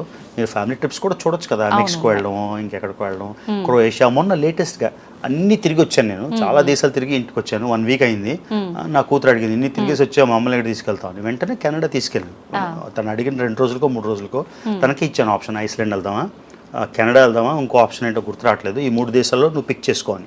తనే పిక్ చేసుకుంది కెనడా, వెళ్ళేసాం వచ్చేసాం, నా 5 రోజులు స్పెండ్ చేసాం. ఓకే, సో వాళ్ళు ఏం అడిగినా ఎప్పుడు కాదనలే. నా వైఫ్ అయినా కూడా వచ్చేయండి ఈ వీక్ ఈ రిసార్ట్కి వెళ్దాం, లేకపోతే కెరీబియన్ వెళ్దాం, లేకపోతే క్రూజ్ వెళ్దాం, ఓకే. సో వాళ్ళు అడిగినవన్నీ చేసేస్తే ఇంకేం ప్రాబ్లం ఉంటుంది. అవును, మీరు అంటే జనరల్గా పిల్లలు ఇంట్లో పేరెంట్స్ చేసే కొన్ని పనులు వాళ్ళకి నచ్చి వాళ్ళు చేయాలని చెప్పి ఇన్స్పైర్ అవుతుంటారు. అలా మీ పాప కూడా మీతో పాటు వస్తా అనటము, నేను ట్రావెలింగ్ చేస్తా ఇలా అని చెప్పి అనటం ఎప్పుడైనా జరిగింది? జరిగింది కదా, అందుకే తను ఇప్పుడు 17, 16 దాటింది, 34 దేశాలు తిరిగింది. అంటే యావరేజ్గా చిన్నప్పటి నుంచి 2 వెళ్ళినట్టే కదా. సో అంతా ప్లస్ తనకే ఇంట్రెస్ట్ లేదు. నేను తనకి ఏం చెప్పానంటే ఆప్షన్ ఇచ్చాను. ఇప్పుడు గిన్నిస్ బుక్ ఆఫ్ వరల్డ్ రికార్డ్స్లో youngest person to complete every country 21 years old. నేను చెప్పాను నీకు మంచి ఆపర్చునిటీ ఉంది, ప్రపంచంలో యంగెస్ట్ ట్రావెలర్ అని పేరు తెచ్చుకోవచ్చు. 17, 18 కల్లా అయిపోతుంది. ఈ 1 year నేనే డబ్బులు పెట్టుకుంటాను, నాకు జీవితంలో ఎప్పుడూ రీపే చేయక్కర్లేదు. అన్ని 190 ఆల్రెడీ 34 అయిపోయాయి, 160 దేశాలు మన సంవత్సరం అంతా. అంటే 1 రోజు 2 రోజు తను కూడా చేసింది అదే. సో ప్రతి కంట్రీలో అడుగుపెట్టి 1 రోజు ఉండి ఒక నైట్ స్పెండ్ చేసి 1 yearలో 160 కంట్రీస్ చేద్దాం అని నేను ఆప్షన్ ఇచ్చాను. కానీ చూస్ చేసుకోలేదు, తను చూస్ చేసుకుంటే ఇప్పటికీ ready to make her the youngest person to travel to every country in the world. Opportunity అయితే ఉంది, 18 ఉంది, 19లో ఉంది, 20లో ఉంది, 21 అయితే మా రికార్డ్ బ్రేక్ చేయలేము. సో ఆ ఛాన్స్ ఇచ్చినా కూడా తను చేయట్లేదు కాబట్టి నేనైతే ఇచ్చాను. ఓకే, అవకాశం ఉంది, ఇంకా చూస్ చేసుకోవడం తన చేతుల్లోనే ఉంది. ఏమనుకుంటున్నారు సార్ మీరు, తను ఓకే చేస్తుంది, అవకాశాన్ని సద్వినియోగం చేసుకుంటుంది అనుకుంటున్నారా? అంత ఇంట్రెస్ట్ లేదు. ఇప్పుడు ఎన్నోసార్లు చెప్తాను, మా ఆవిడ అప్పుడప్పుడు కంప్లైంట్ చేస్తే అయితే నేను సోమాలియా వెళ్తున్నా ఈ వీకెండ్ వస్తావా అంటే నేను సోమాలియా రానంట. పోనీ ఆఫ్ఘనిస్తాన్ వెళ్తాను వస్తావా రాను, పాకిస్తాన్ వెళ్తాను వస్తావా రాను. సో అంటారు అలా వెళ్తామని, నేను వచ్చేస్తానండి అంటది, రాదు. వాళ్ళు అడిగినప్పుడు మాత్రం ఎప్పుడు కాదనలే. వాళ్ళు ఎప్పుడు వెకేషన్ కావాలన్నా ఎక్కడికి కావాలన్నా నేనైతే నువ్వు చెప్పలేదు ప్రస్తుతం ఇప్పటి వరకు. సో ఇంకేం ప్రాబ్లం ఉంటుంది. అంతే సార్, ఇన్ని దేశాలు తిరిగారు కదా, మీకు నచ్చిన దేశం ఏంటి? ఆబ్వియస్లీ ఇండియా, భారతదేశం మన దేశమే కదా. ఇప్పుడు చూడండి ఇంత తిరిగాను. లాస్ట్ 2023, 2022 సగం నుంచి 2023, 2024లోనే 15 సార్లు 14 సార్లు వచ్చాను. అంటే యావరేజ్న 2 నెలలకి నేను ఏదో కళ్ళద్దాలు రిపేర్ చేసుకోవడానికి వెళ్తే సార్ నిజంగా మీరు అమెరికాలో వస్తున్నారా లేకపోతే అనకాపల్లిలో వస్తున్నారా అని అంటారు. ఎందుకంటే నెలకు ఒకసారి వచ్చేస్తుంటే. సో అది ఎలా అంటే దూరం అయిపోతుంది కొద్దీ ఇంకా దగ్గర. నాకైతే చాలా ఎక్కువ నచ్చేస్తుంది ఇండియా. అక్కడ 2 నెలలు 3 నెలలు ఉండేసరికి మళ్ళీ రావాలనిపిస్తుంది. ఇప్పుడు రావాలంటే ఏదో రేవంత్ రెడ్డి గారి ఫ్రీ బస్ మాకు అప్లై అవ్వదు కదా అక్కడి నుంచి అమెరికా నుంచి రావడానికి. సో అలాగా ఎంత రావాలంటే ఎంత లేదన్నా 1 lakh 2 lakhs ఖర్చు పెట్టుకోవాలి. మేము ఏవి ప్రమోషన్లు చేయలేము, ఇప్పటిదాకా ఒక్కటి కూడా చేయలే. ఫేస్ వాష్ కూడా చేయలే, చాలా మంది అడిగారు చేయమని. ఒక్క ప్రమోషన్ చేయకుండా ఒక్క యాప్ ఏది చేయకుండా ఒక్కళ్ళ దగ్గర కూడా డబ్బులు తీసుకోకుండా నేను ఎప్పుడు సోషల్ బెగ్గింగ్ కూడా చేయలే. అంటే నాకు ఇలా అయిపోయింది, నేను ఊరు వెళ్తున్నాను, డబ్బులు డొనేట్ చేయండి అనో లేకపోతే ఇంకేదో చేయలే ఇప్పటిదాకా. సో నా డబ్బులే ఖర్చు పెట్టుకొని ఇన్నిసార్లు వస్తున్నాయి, ఎందుకు వస్తున్నా? ఆ అటాచ్మెంట్, ఆ పుల్లింగ్ ఉంది కాబట్టే కదా. ఇప్పుడు హైదరాబాద్ ఎన్నోసార్లు చూసాం, వైజాగ్ ఎన్నిసార్లు చూసాం లెక్కే లేదు, కానీ మళ్ళీ వైజాగ్ రావాలనిపిస్తుంది, ఎందుకంటే అది bonding with the mother land మాట. సో అది మేమందరం అనుకునేది ఖచ్చితంగా ఎవరో ఒక స్పాన్సర్ ఉండే ఉంటారు, ఇన్ని తిరగటం అంటే సొంత డబ్బులతో అంత మీరే స్టార్ట్ చేయొచ్చు కదా ఐ డ్రీమ్ నుంచి. You can be the first sponsor next country. లేదు ఉంటే స్పాన్సర్ ఎవరైనా ఇచ్చినప్పుడు ఏదో విధంగా వాళ్ళు మెన్షన్ చేయాలి కదా. ఎవరు ఒప్పుకుంటారు అంటే అజ్ఞాత డోనర్లు అంతమంది ఉండరు కదా. సో నాకు అంటే యూజువల్గా ఉంటారు, అయితే ఎవరు లేరు ప్రస్తుతానికి. కాకపోతే ఎవరైనా ఐ డ్రీమ్ ద్వారా చెప్తున్నా, మీకు అవ్వాలి స్పాన్సర్ చేయాలంటే యూఆర్ వెల్కమ్ అని నేను అడగను. మీరు చేయాలంటే వై కూడా వేసాను అంతే కదా. ఇంకా చూడాల్సి పేరుకి 190 దేశాలు తిరిగాం. ఇప్పుడు మీరు తెలంగాణ మీది ఆంధ్ర, తెలంగాణ, మీరు తెలంగాణలో అన్ని జిల్లాలు చూసారా? లేదు, కానీ తెలంగాణనే కదా. సో అలానే నేను 190 దేశాలు వెళ్ళాను అంటే ప్రతి గ్రామం, ప్రతి టౌన్, ప్రతి ఎయిర్పోర్ట్, ప్రతి నది చూసినట్టు కాదు కదా. సో అలాగా ఒక లైఫ్ టైం కాదు, 20 జన్మలు ఎత్తినా కూడా ప్రపంచం అంతా మూలమూలలో చూడడానికి అవ్వదు. మీ ఎగ్జాంపుల్ చెప్పాను తెలంగాణ. ఇప్పుడు కేసీఆర్ గారు ఎక్స్ సీఎం, రేవంత్ రెడ్డి గారు కరెంట్ సీఎం. రేవంత్ రెడ్డి గారే తెలంగాణ అంటే సీఎంగా ప్రతి గ్రామం, ప్రతి పంచాయతీ వెళ్ళారా అంటే నాకు ఆన్సర్ తెలియదు, ఇళ్ళు ఉంటారేమో అనుకుంటున్నా. కుదరదండి అలాగా. సో లైఫ్ టైం సరిపోదు ట్రావెల్కి. ఎలా సార్ అంటే మీరు ఒక ప్లేస్కి వెళ్ళాలనుకున్నప్పుడు ఆ ప్లానింగ్ అంతా ఎన్ని నెలల ముందు నుంచి వేస్తుంటారు, రోజుల ముందు నుంచి, అసలు ప్లానింగ్ ఎలా ఉంటుంది? సో ఇనీషియల్గా మీకు చెప్పాను కదా, ట్రావెల్ ఇప్పుడు ఈజీ అయిపోయింది. ఒకప్పుడు ఇంటర్నెట్ ఉండేది, ఇంటర్నెట్ అంటే ఆ ఇంటర్నెట్ ఉండేది ఒక కంప్యూటర్కి, ల్యాబ్లోనే పనిచేసేది అది. మన ఇంట్లోని ల్యాప్టాప్స్ కూడా ఉండేవి కాదు, ఫోన్లు ఉండేవి కాదు, నెట్ ఉండేది కాదు. సో చాలా కష్టం అయ్యేది, చాలా కష్టంగానే ఒక థ్రిల్ ఉండేది అనమాట. ఈ ఊరు వెళ్దాం, లేకపోతే బుక్స్ ఉంటాయి, కొన్ని బుక్స్ ఉండేవి, లోన్లీ ప్లానెట్ అని, అలా రకరకాల, అవి చదువుకొని ప్లాన్ చేసాము. ఇప్పుడు అసలు ప్లానింగే లేదు. ఇవాళ అనుకుంటా నెక్స్ట్ డే వీసా అక్కర్లేకపోతే, నాకున్న పాస్పోర్ట్కి 180 దేశాలకి వీసా అక్కర్లేదు. సో ఇవాళ అనుకొని రేపు ఎక్కేస్తా ప్లేన్. ఫర్ ఎగ్జాంపుల్ అనుష్క ఒక రోజు వచ్చి, నాన్న మా ఫ్రెండ్ లండన్ వెళ్ళింది, లండన్ బ్రిడ్జ్ చాలా నచ్చిందని, నెక్స్ట్ డే తీసుకెళ్ళిపోయాను తనకి. ఎందుకంటే ఉంటాయి డబ్బులు, క్రెడిట్ కార్డు ఉంటే అది చేసేసి తీసేయచ్చు కదా. సో అందుకని ఇప్పుడైతే ప్లానింగ్ ఆల్మోస్ట్ జీరో. అంటే టికెట్ కొనుక్కోవాలి వెళ్ళాలంటే, కాబట్టి 1-2 రోజుల ముందు అనుకోవడం, ఎక్కేసాడు. కొన్నిసార్లు అయితే నేను హైదరాబాద్లోనో ముంబైలో దిగాక హోటల్ బుక్ చేస్తామాట. ఫోన్ ఉంది, ఎయిర్పోర్ట్లో బుక్ చేసేసి హోటల్ దగ్గర లేవు, అలాగా అదొక థ్రిల్ అనమాట. ఇంతకుముందు చాలా ప్లానింగ్ ఉండేది, ఇప్పుడు ఆల్మోస్ట్ జీరో. అంటే మళ్ళీ కింద కామెంట్లు వస్తాయన్నమాట, ఎలాగ జీరో అయితే టికెట్ అలా కొంటాం. బేసిక్స్ కొంచెం అర్థం చేసుకుంటే ఆల్మోస్ట్ జీరో ప్లానింగ్తో తిరుగుతున్నాయి. ఓకే, ఎక్కువ ఇబ్బంది పడ్డ ప్రదేశం మీరు వెళ్ళిన తర్వాత, అలాంటి ప్రదేశం ఏదైనా గుర్తుండిపోయే మెమరీ ఉంది సార్? ఎలా అంటే మీరు ట్రావెల్ చేస్తున్న కొద్దీ ప్రతిసారి చాలా ఎక్స్పీరియన్స్ అయిపోతారు. ఫస్ట్ దేశం చాలా కష్టం ఉంటుంది, రెండోది కొంచెం తక్కువ ఉంటుంది, 100 వచ్చేసరికి ఈజీ అవుతుంది, 190 వచ్చేసరికి చాలా ఈజీ అయిపోతుంది కదా. సో ఎన్నో ఇష్యూస్ వచ్చినా కూడా అదొక ఆపర్చునిటీలా ఉంటుంది. ఫర్ ఎగ్జాంపుల్ ఇంతకుముందు నేను ఏదైనా ఎయిర్పోర్ట్కి వెళ్ళి ప్లేన్ మిస్ అయిపోతే ఒక 6 గంటలు ప్లేన్ మిస్ అయిపోయింది ఎలాగా అని, కానీ 7వ గంట ప్లేన్ మళ్ళీ బుక్ చేసుకోవాలి కదా కొత్తది. 6 గంటలు వేస్ట్ చేయడం ఎందుకు, ఆ రియలైజేషన్ వచ్చేసింది. ప్లేన్ మిస్ అయితే మిస్ అయిందా, ఓకే నెక్స్ట్ ప్లేన్ బుక్ చేసుకున్నాం. 6 గంటలు ఏడ్చి తర్వాత అదే ప్లేన్ బుక్ చేయాలి, ఏడకుండా హ్యాపీగా బుక్ చేసుకుంటే పని అయిపోయింది కదా. సో ఈ మెచ్యూరిటీ వచ్చేస్తుంది అన్నమాట. సో ఎలాంటి ఇష్యూ వచ్చినా, ఇప్పుడు మేము ఇలా కొడతారు, వచ్చి ఇలా మూవ్ అవుతారు, కానీ మళ్ళీ ఇలా వచ్చి అలా అంత తట్టుకునే శక్తి, సహనం వచ్చేసింది అన్నమాట. అలా యూట్యూబ్ వచ్చాక ఇంకా స్ట్రాంగ్ అయిపోయాం. ఎలా అంటే ఇప్పుడు ఏది జరిగినా, ఎవరేం చేసినా, ఈ ప్లేన్ మిస్ అయిపోయినా, అది అయిపోయినా, ఇది అయిపోయినా సొల్యూషన్ తెచ్చుకోగలిగిన సామర్థ్యం వచ్చేసింది అనుకుంటున్నా. టెస్టింగ్ టైమ్స్లో if you survive then life is easy కదా. ఓకే, మంచి గుర్తుండిపోయే స్వీట్ మెమొరీ అంటే ఏ ప్రదేశంలో క్రియేట్ చేయబడింది సార్? చాలా ఉన్నాయండి, కాకపోతే మీకు కూడా కొంచెం వ్యూస్ కావాలి కాబట్టి పాకిస్తాన్ చెప్తాను నేను. ఎందుకంటే నేను పాకిస్తాన్ వెళ్ళినందుకు చాలా కాంట్రవర్సీ చేశారు యూట్యూబ్లో, అందుకని నేను ఐ డోంట్ కేర్ అని చెప్పడానికి పాకిస్తాన్ 2వ సారి 3వ సారి వెళ్ళి వీడియోలు చేశాను అనమాట. అంటే ఎవరో ఏదో అన్నారని మనం భయపడిపోయి మన లైఫ్ మార్చుకుంటే ఇంకా లైఫ్ వేస్ట్. కాబట్టి నాకు మెమొరబుల్ మూమెంట్ ఏంటంటే పాకిస్తాన్. ఎందుకు చెప్తాను, మీరు కావాలంటే పాకిస్తాన్ వెళ్ళగలరా?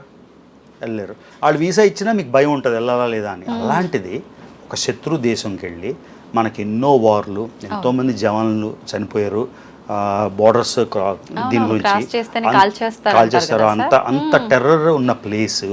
ఎక్కడ చూసినా మనం పాకిస్తాన్ అంటే వాళ్ళు చాలా ఘాతుకాలు చేశారు కదా అక్కడ, పుల్వామా అని, ముంబైలో కాల్పులని. సో దాంతో క్యూరియాసిటీ విపరీతంగా పెరిగిపోతుంది. ఏంటి అక్కడికి వెళ్ళగానే అందరూ టెర్రరిస్ట్లే ఉంటారా, అందరూ గన్లు వేసుకొని ఇలా చంపేయడానికి రెడీగా ఉంటారు, ఇలాంటి క్వశ్చన్స్ ఉంటాయి కదా. సో అందుకని పాకిస్తాన్లోకి ఫస్ట్ టైం అడుగుపెట్టినప్పుడు వచ్చిన థ్రిల్ నా 195 దేశంకి అడుగుపెట్టినప్పుడు కూడా రాలేదు. సో మెమరబుల్ మూమెంట్ ఏంటంటే, అంటే ఎవ్వరూ చేయలేని ఒక విషయం చేయగలిగామని. చిన్నప్పటి నుంచి చిన్న పిల్లల్ని అడిగిన ఏ దేశం అంటే పాకిస్తాన్ అని చెప్తారు. ఎందుకంటే మ్యాచ్లు అవే అవుతాయి, వార్లు అవే అవుతాయి, గొడవలు అవే అవుతాయి, అంటే అన్ని విధాలా. కాబట్టి దాని మీద ఒక కసిలాగా ఏంటి అని. సో దట్ వాజ్ అడుగుపెట్టినప్పుడు నాకు 2 రోజులు నమ్మకం లేదు, నిజంగానే నిజంగా ఉన్నానా అని. I couldn't come out of the trance మాట. సో వెనిజులా అవన్నీ 194 అన్నీ special moments, but I should say that's a special moment. ఆ తర్వాత ఇంకోటి చెప్పాలంటే ఆబ్వియస్లీ 195 అంటే ఎవరు చేయలేనిది మళ్ళీ చేయగలిగాం కాబట్టి. మళ్ళీ చెప్తాను కదా, ప్రపంచం మొత్తంలో 280 మంది 850 కోట్లలో, ప్రపంచ దేశంలో 850 కోట్లలో 280 మంది. మీరే వేసుకోండి ఎంత percentage. So it's a big moment. So ఆబ్వియస్గా అక్కడ వెళ్ళినప్పుడు కూడా మోస్ట్ థ్రిల్లింగ్ మూమెంట్. మీ మూమెంట్ బాగుంది, ఆ ఎక్స్పీరియన్స్ బాగుంది పాకిస్తాన్ అనగానే. మా అందరికి మాత్రం శత్రు దేశం వినటానికి, ఇప్పుడు మనం సినిమాల్లో చూపించినట్టు మాకు కూడా శత్రు దేశం. మీరు ఇప్పుడు ఎక్స్పీరియన్స్ బాగుంది కదా సార్, మీకు అలాంటి దేశంలో అడుగు పెట్టండి. ఎండ్ ఆఫ్ ద డే ఇప్పుడు ఫర్ ఎగ్జాంపుల్ ఇజ్రాయెల్ ఉంది, పాలస్తీనా ఉంది, ఇద్దరు అద్భుతమైన ప్రజలు. నేను ఇజ్రాయెల్ 6 సార్లు వెళ్ళాను, 6 సార్లు పాలస్తీనా వెళ్ళాను. పాలస్తీనాలోని ఒకవైపు వెస్ట్ బ్యాంక్ ఉంటుంది, ఒకవైపు గాజా ఉంటుంది. ఈ గాజాలోకి వెళ్ళలేదు, ఎప్పుడు ఛాన్స్ దొరకలేదు. కానీ వెస్ట్ బ్యాంక్ ప్రతిసారి ఇజ్రాయెల్ వెళ్ళినప్పుడు ప్రతిసారి వెస్ట్ బ్యాంక్ వెళ్ళాను. 6 సార్లు పాలస్తీనా వెళ్ళాను, 6 సార్లు ఇజ్రాయెల్ వెళ్ళాను. నాకు ఇజ్రాయెల్లోని ఒక్కసారి బ్యాడ్ ఎక్స్పీరియన్స్ లేదు, పాలస్తీన్లోని ఒక్కసారి బ్యాడ్ ఎక్స్పీరియన్స్ లేదు. వాళ్ళకి వీళ్ళ గురించి చెప్పినా, వాళ్ళ గురించి చెప్పినా మంటలు వచ్చేస్తాయి. సో వాళ్ళు చెడ్డోళ్ళ మంచోళ్ళ మీరే చెప్పాలి. సో ఇద్దరు తగాదా, మీకు నాకు తగాదా ఉన్నప్పుడు మనం చాలా విధంగా కొట్టుకుంటాం. నన్ను అడిగితే విజిత అంత వర్స్ట్ ఎవరు ఉండరు నేనంట, మీరు రవి అంత వర్స్ట్ ఎవరు ఆవిడ అంటారు, అదేంటి విజిత అంత మంచి అమ్మాయి కదా. So it depends on the perception that you look at. So పాకిస్తాన్లో ట్రావెలర్స్గా వెళ్ళిన అమెరికన్స్ కానీ యూరోపియన్స్ కానీ వాళ్ళు అంటారు, పాకిస్తాన్లో వాళ్ళకి లభించిన ఆతిథ్యం, వాళ్ళకి లభించిన వెల్కమింగ్ నేచర్ ఎక్కడ దొరకలేదు. కానీ మనకి వేరే ఎక్స్పీరియన్స్ కదా. సో ఆ విధంగా depends on how you look at it. కాకపోతే శత్రుదేశం మీకు శత్రుదేశం, మాకు శత్రుదేశం. ఎందుకంటే టెరిటోరియల్ డిస్ప్యూట్ వచ్చినప్పుడు, ఇండియాకి పాకిస్తాన్కి వార్ అయినప్పుడు ఎవరికి సపోర్ట్ చేస్తాం అసలు?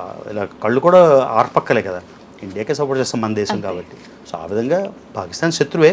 పాకిస్తాన్ శత్రువు కాబట్టి అందులో ఉండే ప్రజలందరూ కూడా కునికోర్లు అనుకోవడం కూడా తప్పే అంటారా? అంతే కదా. ఇప్పుడు పాకిస్తాన్ అనే దేశం ఉంది, లేకపోతే రష్యాకి యుక్రెయిన్కి యుద్ధం అవుతుంది, మీరు రష్యాకైనా సపోర్ట్ చేస్తారు, యుక్రెయిన్కైనా సపోర్ట్ చేస్తారు. అంటే రష్యాలో ఉన్న వాళ్ళందరూ టెర్రరిస్ట్లేనా, లేకపోతే యుక్రెయిన్లో ఉన్న వాళ్ళందరూ టెర్రరిస్ట్లేనా? కాదు కదా. So depends on the perspective. So government విధానాలని, మిలిటరీని, ఆర్మీని ఒకలా చూడాలి. కామన్ ప్రజలు అక్కడ పాకిస్తాన్లో రిక్షా తొక్కునేవాడు ఉంటాడు, ఆయనకి దీనికి ఏం సంబంధం ఉంటుంది? ఆ విధంగా. సో నేను తిరిగిన ట్రావెల్స్లో people from any country, every country, they're always nice, good, sweet in general. ఎన్ని రోజులు ఉన్నారు సార్ మీరు అక్కడ? పాకిస్తాన్ నేను ఇప్పటికీ మొత్తం 3 సార్లు వెళ్ళాను. 3 కలిపి ఒక 30-35 రోజులు, 35 రోజులు వెళ్ళి ఉంటాం. దాదాపు ఒక నెల. కానీ అన్ని స్టేట్స్ చూసేసాను, అన్ని ప్రావిన్సెస్ చూసేసాను పాకిస్తాన్. సో నాకు పాకిస్తాన్ లైవ్ టీవీ అంటే ఇప్పుడు మీరు చేస్తుంది, ఇప్పుడు రికార్డ్ చేసి తర్వాత టెలికాస్ట్ చేస్తారు. లైవ్ టీవీ అన్ని మేజర్ నెట్వర్క్స్లో, హమ్ టీవీ, జియో టీవీ, ఇంకా డాన్ టీవీ, అన్నిట్లో లైవ్ షోస్ చేసాం పాకిస్తాన్లో. సో వాళ్ళు ఇదే అడుగుతారు, వాళ్ళ క్వశ్చన్ కూడా అదే, మేము నిజంగా అంత భయం వేస్తున్నావా అంటే అందరికీ క్వశ్చన్ వస్తుంది కదా. సో చేశాను, లైవ్ చేశాను. సో వాళ్ళకి చెప్పాను అనమాట. వాళ్ళు ఏం చెప్పారంటే 98% పాకిస్తానీస్ కన్నా నేనే ఎక్కువ చూశానంట పాకిస్తాన్. అమేజింగ్ అనిపించింది. Super sir. సార్ ఎక్కువ మనం ట్రిప్స్ ప్లాన్ చేస్తున్నాం అనగానే ప్రతి ఒక్కరం కూడా 2 రోజులు వెళ్ళినా 3 రోజులు వెళ్ళినా ఫుడ్ అక్కడ వాటర్ సెట్ అవుతుందా కాదా, ఎటువంటి ఇష్యూస్ వస్తాయి? ఆబ్వియస్లీ ఇష్యూస్ వస్తాయి. మీకు అలా ఫుడ్ వల్ల, వాటర్ వల్ల ఇబ్బంది పడ్డ సందర్భాలు ఏమైనా ఉన్నాయా సార్? వాటర్ వల్ల అంటే కొన్నిసార్లు వస్తుంది, కానీ ఇప్పుడు మన సీజన్ ట్రావెలర్ అయిపోయాం కదా. ఇప్పుడు ఏదైనా ఇమ్యూనిటీ అంటారు కదండి. ఫస్ట్ టైము అంటే చాలామంది అమెరికా వెళ్ళి 5 ఏళ్ళు 6 ఏళ్ళు ఉండి ఇక్కడ పెరిగి వచ్చి ఇక్కడ రాగానే చాలామంది సిక్ అవుతారు. చాలామంది, నేను కూడా ఫస్ట్లో 2 ఏళ్ళు వెళ్ళిపోయి స్టూడెంట్కి వచ్చి రాగానే ఏదో రోడ్ మీద తింటే సిక్ అయిపోయింది. అది ఇమ్యూనిటీ తగ్గిపోతుంది. ఎందుకంటే అమెరికా రిలేటివ్గా డస్ట్ ఎక్కువ ఉండదు, క్లీన్ కంట్రీ, శానిటేషన్ అంతా బాగుంటుంది. సో మన బాడీకి ఇమ్యూనిటీ తగ్గిపోతుంది. సో ఇండియాలో పెరిగినప్పుడు మన ఎక్కడికి వెళ్ళినా ఏం ప్రాబ్లం రాదు, ఎందుకంటే మన ఇక్కడ ఉన్న వాతావరణ పరిస్థితి అది. సో ఇమ్యూనిటీ ఇప్పుడు ఇంత ట్రావెల్ చేస్తాం కాబట్టి ఆటోమేటిక్గా ఇమ్యూనిటీ బిల్డ్ అయిపోతుంది. సో నాకైతే ఎప్పుడు ప్రాబ్లం రాలేదు, ఎక్కడికి వెళ్ళినా బాగానే. ఒక్కసారి కూడా కూడా సార్, అసలు ముందుగా మనం ఏదైనా ఒక పని చేయాలన్నా, ఏదైనా గోల్ పెట్టుకోవాలన్నా ఎవరినో ఒకరిని చూసి ఇన్స్పైర్ అవుతుంటారు జనరల్గా. మీరు ఇలా ఇన్ని దేశాలు చుట్టి రావాలి అనే ఒక ఆలోచన రావడానికి మీకు ఎవరైనా ఇన్స్పిరేషన్ ఉన్నారా సార్? నిజంగా చెప్తున్నా, అది లేదు. కాకపోతే ఈ చిన్నప్పుడు చదువుకుంటాం కదా హిస్టరీ, అన్నీ అక్కడి నుంచే. మార్కో పోలో గురించి చదివినప్పుడు, ఫాహియన్ గురించి చదివినప్పుడు, హ్యూన్ సాంగ్ అని చదివినప్పుడు, ఐబన్ బట్టుటా ఇలాంటి వాళ్ళు చదివినప్పుడు తెలియకుండానే చంద్రముఖి లాగా ఫీలింగ్స్ వచ్చేవి. సో మళ్ళీ నేను కొత్తగా ట్రావెల్ చేసి ఉంటే మీరు అనొచ్చు మన తెలుగులో ఈ వ్లాగర్ని చూసో, హిందీలో ఆ వ్లాగర్ని చూసో అని. కానీ మన ట్రావెల్ అసలు యూట్యూబే 2014 అనుకుంటా వచ్చింది. యూట్యూబ్ లేదు, ఇన్స్టాగ్రామ్ లేదు, ఫేస్బుక్ కూడా లేదు. నేను ట్రావెల్ చేసిన 10 ఏళ్ళకి ఆర్కుట్ అని ఒక టూల్ వచ్చింది. అప్పుడు సోషల్ మీడియా లేదు. సో ఎవరిని చూసి ఇన్స్పైర్ అవుతాం? సో ఇలాంటి సీజన్డ్ ఏజ్ ఓల్డ్ ట్రావెలర్స్ని చూసే ఇన్స్పిరేషన్. సో ఇది స్వచ్ఛందంగా వచ్చిన ఇంట్రెస్టే. ఓకే సార్, ఒక ఇంటర్వ్యూలో నేను విన్నాను హర్ష సాయి గారు నాకు ఇన్స్పిరేషన్ అని చెప్పి. ఏ విషయంలో సార్ మీరు ఇన్స్పైర్? హర్ష సాయి దేనికి ఇన్స్పిరేషన్ అంటే ఆయన వీడియోస్ బాగా వైరల్ వెళ్తాయి కదా. ఆయన ఇప్పుడు చాలామంది డబ్బులు సంపాదించి వాళ్ళ కోసం వాళ్ళు మెడల్ కట్టుకుంటారు, కానీ మళ్ళీ దాన్ని రీసర్క్యులేట్ చేసి సొసైటీకి ఇవ్వరు కదా. డబ్బులు ఎలా వచ్చినా, సో ఆయన డబ్బులు ఎలా వచ్చాయో నన్ ఆఫ్ మై బిజినెస్, నాకు అనవసరం. ఆయన చూసింది ఏంటంటే ఆయన సూట్ కేసుల నిండా లక్షలు ఇచ్చేస్తున్నాడు. ఆ లక్షల్లో ఆయన ఇవ్వకుండా ఆయన పెట్టుకోవచ్చు కదా. వీడియోలు చేయాలంటే ఆయన వీడియోలు చేసుకోవచ్చు, ప్యాలెస్లోనే చేసుకోవచ్చు. సో నాకు అది నచ్చింది. నాకు అనిపించింది ఆయన చాలా చిన్న 21, 22, ఇప్పుడు ఎంత 24 నాకు తెలియదు. నేను కలిసినప్పుడు 23 అనుకుంటా. So impressed. ఒక 23 ఏళ్ళోడు ఇంజనీరింగ్ అప్పుడే పాస్ అయ్యి లక్షలు ఇచ్చేస్తున్నాడు. ఆ లక్షలతో ఆయన ప్యాలెస్లో పెట్టుకోవచ్చు కదా. సొసైటీకి ఇస్తున్నాడు. It's impossible to help everybody. At least ఆయన కొంతమందికి హెల్ప్ చేస్తున్నాడు కదా. అది చూసి నాకు అనిపించింది, సరే హర్ష సాయి కంటే మనం వెల్ సెటిల్డ్, ఆయనకన్నా ఏజ్ ఉంది, బాగానే ఉంది, సో మనం కూడా చేద్దామని. ఎలా అంటే ఇప్పుడు సోషల్ మీడియాలోని ఎంత నెగిటివిటీ ఉందంటే, మీరు ఎలా అంటే ఎవరినో కనుక్కొట్టామని, సో అలా అంత నెగిటివిటీ ఎందుకు అలా అయిపోయిందో తెలియదు. It's very sad. సో అలా ఒకటి చేసినప్పుడు నేను హర్ష సాయిని ఎలాగైనా కలాలి అనుకున్నాను. ఏ మీడియాకి ఆయన ఇంటర్వ్యూ ఇచ్చేవాడు కాదు, ఎవరికి లేదు. నాకు అనిపించింది సరే నేను కూడా ఒక చారిటీ ప్రోగ్రామ్ చేసి దాన్ని ఆయనకి డెడికేట్ చేద్దామని. మా వీధి పక్కన ఒక ఆయన ఉంటే విసిరి చేస్తుంటాడు ఎండ. ఆయనకు ఒక నైలాన్ సిల్క్ అంబ్రెలా ఏదో 3000 రూపీస్, తర్వాత ఆయనకి కొంచెం క్యాష్ ఇచ్చి హెల్ప్ చేసి హర్ష సాయి ఇన్స్పిరేషన్తో వీడియో పెట్టాను. Because I wanted to reach Harsha Sai ఒకటి. 2, ఈ really inspired me to do this మాట. అంటే ఒక చిన్నోడు ఎంత చేస్తున్నాడని ఆ వీడియో పెట్టి మొత్తానికి I was able to reach him. దాన్ని కూడా కాంట్రవర్సీ, డబ్బులు ఇచ్చి చేసావా కదా. 10,000 రూపాయలు ఇచ్చి వీడియో చేస్తే 5 లక్షల వ్యూస్ వస్తాయి. ఆ టైంలో నేను ఇంట్లో కూర్చొని బజ్జీలు తిన్నా కూడా 5 లక్షల వ్యూస్ వచ్చేవి. మరి 10,000 కోసం 5 లక్షలు అంటే చెప్పేవాళ్ళకి బుద్ధి ఉండకపోతే వినేవాళ్ళకి బుద్ధి ఉండాలి. కానీ అన్ఫార్చునేట్గా 2 జరుగుతుంటాయి. సో ఆ విధంగా Harsha Sai is very inspirational. ఈ మధ్యన నేనేవో కాంట్రవర్సీ వీడియోస్ చూశాను చాలా. దాని గురించి బెట్టింగ్ యాప్స్ చేయొచ్చా లేదా నేనైతే ప్రమోట్ చేయలేదు కాబట్టి నాకు ఒపీనియన్ లేదు. నేనేమనుకుంటాను కూడా అనవసరం. At the end of the day he has done a lot of service. నేను చూసి అంటే మనం ఎమ్మెల్యేలు, ఎంపీలు అందరూ చూస్తుంటాం కదా, వాళ్ళు చేస్తుంటారేమో నాకు తెలీదు. నేను చూసిన వాళ్ళు ఆయనే మ్యాక్సిమం సర్వీస్ చేశాడు కాబట్టి I really find him very inspirational. చిన్నోడైనా కూడా అమేజింగ్ అయ్యి నేను ఆయన ఇన్ పర్సన్ కూడా కలిశాను. నోవోటెల్ హోటల్లో ఆయన వైజాగ్లో ఉన్నప్పుడు బేసిక్గా నేను అనుకున్నాను సరే పెద్ద యూట్యూబర్ కదా మనకు టైం ఇస్తాడా లేదా 5 నిమిషాలని. ఆయన మాట్లాడే విధానం కానీ వెరీ ఎండీరింగ్ మాట. మా ఇంటర్వ్యూ అయిపోయి నేను వెళ్ళిపోతుంటే ఏం బ్రో నాకు కనీసం హగ్గివ్వా అని అడిగాడు వెళ్ళిపోయినప్పుడు. So such very fine man, very nice gentlemen.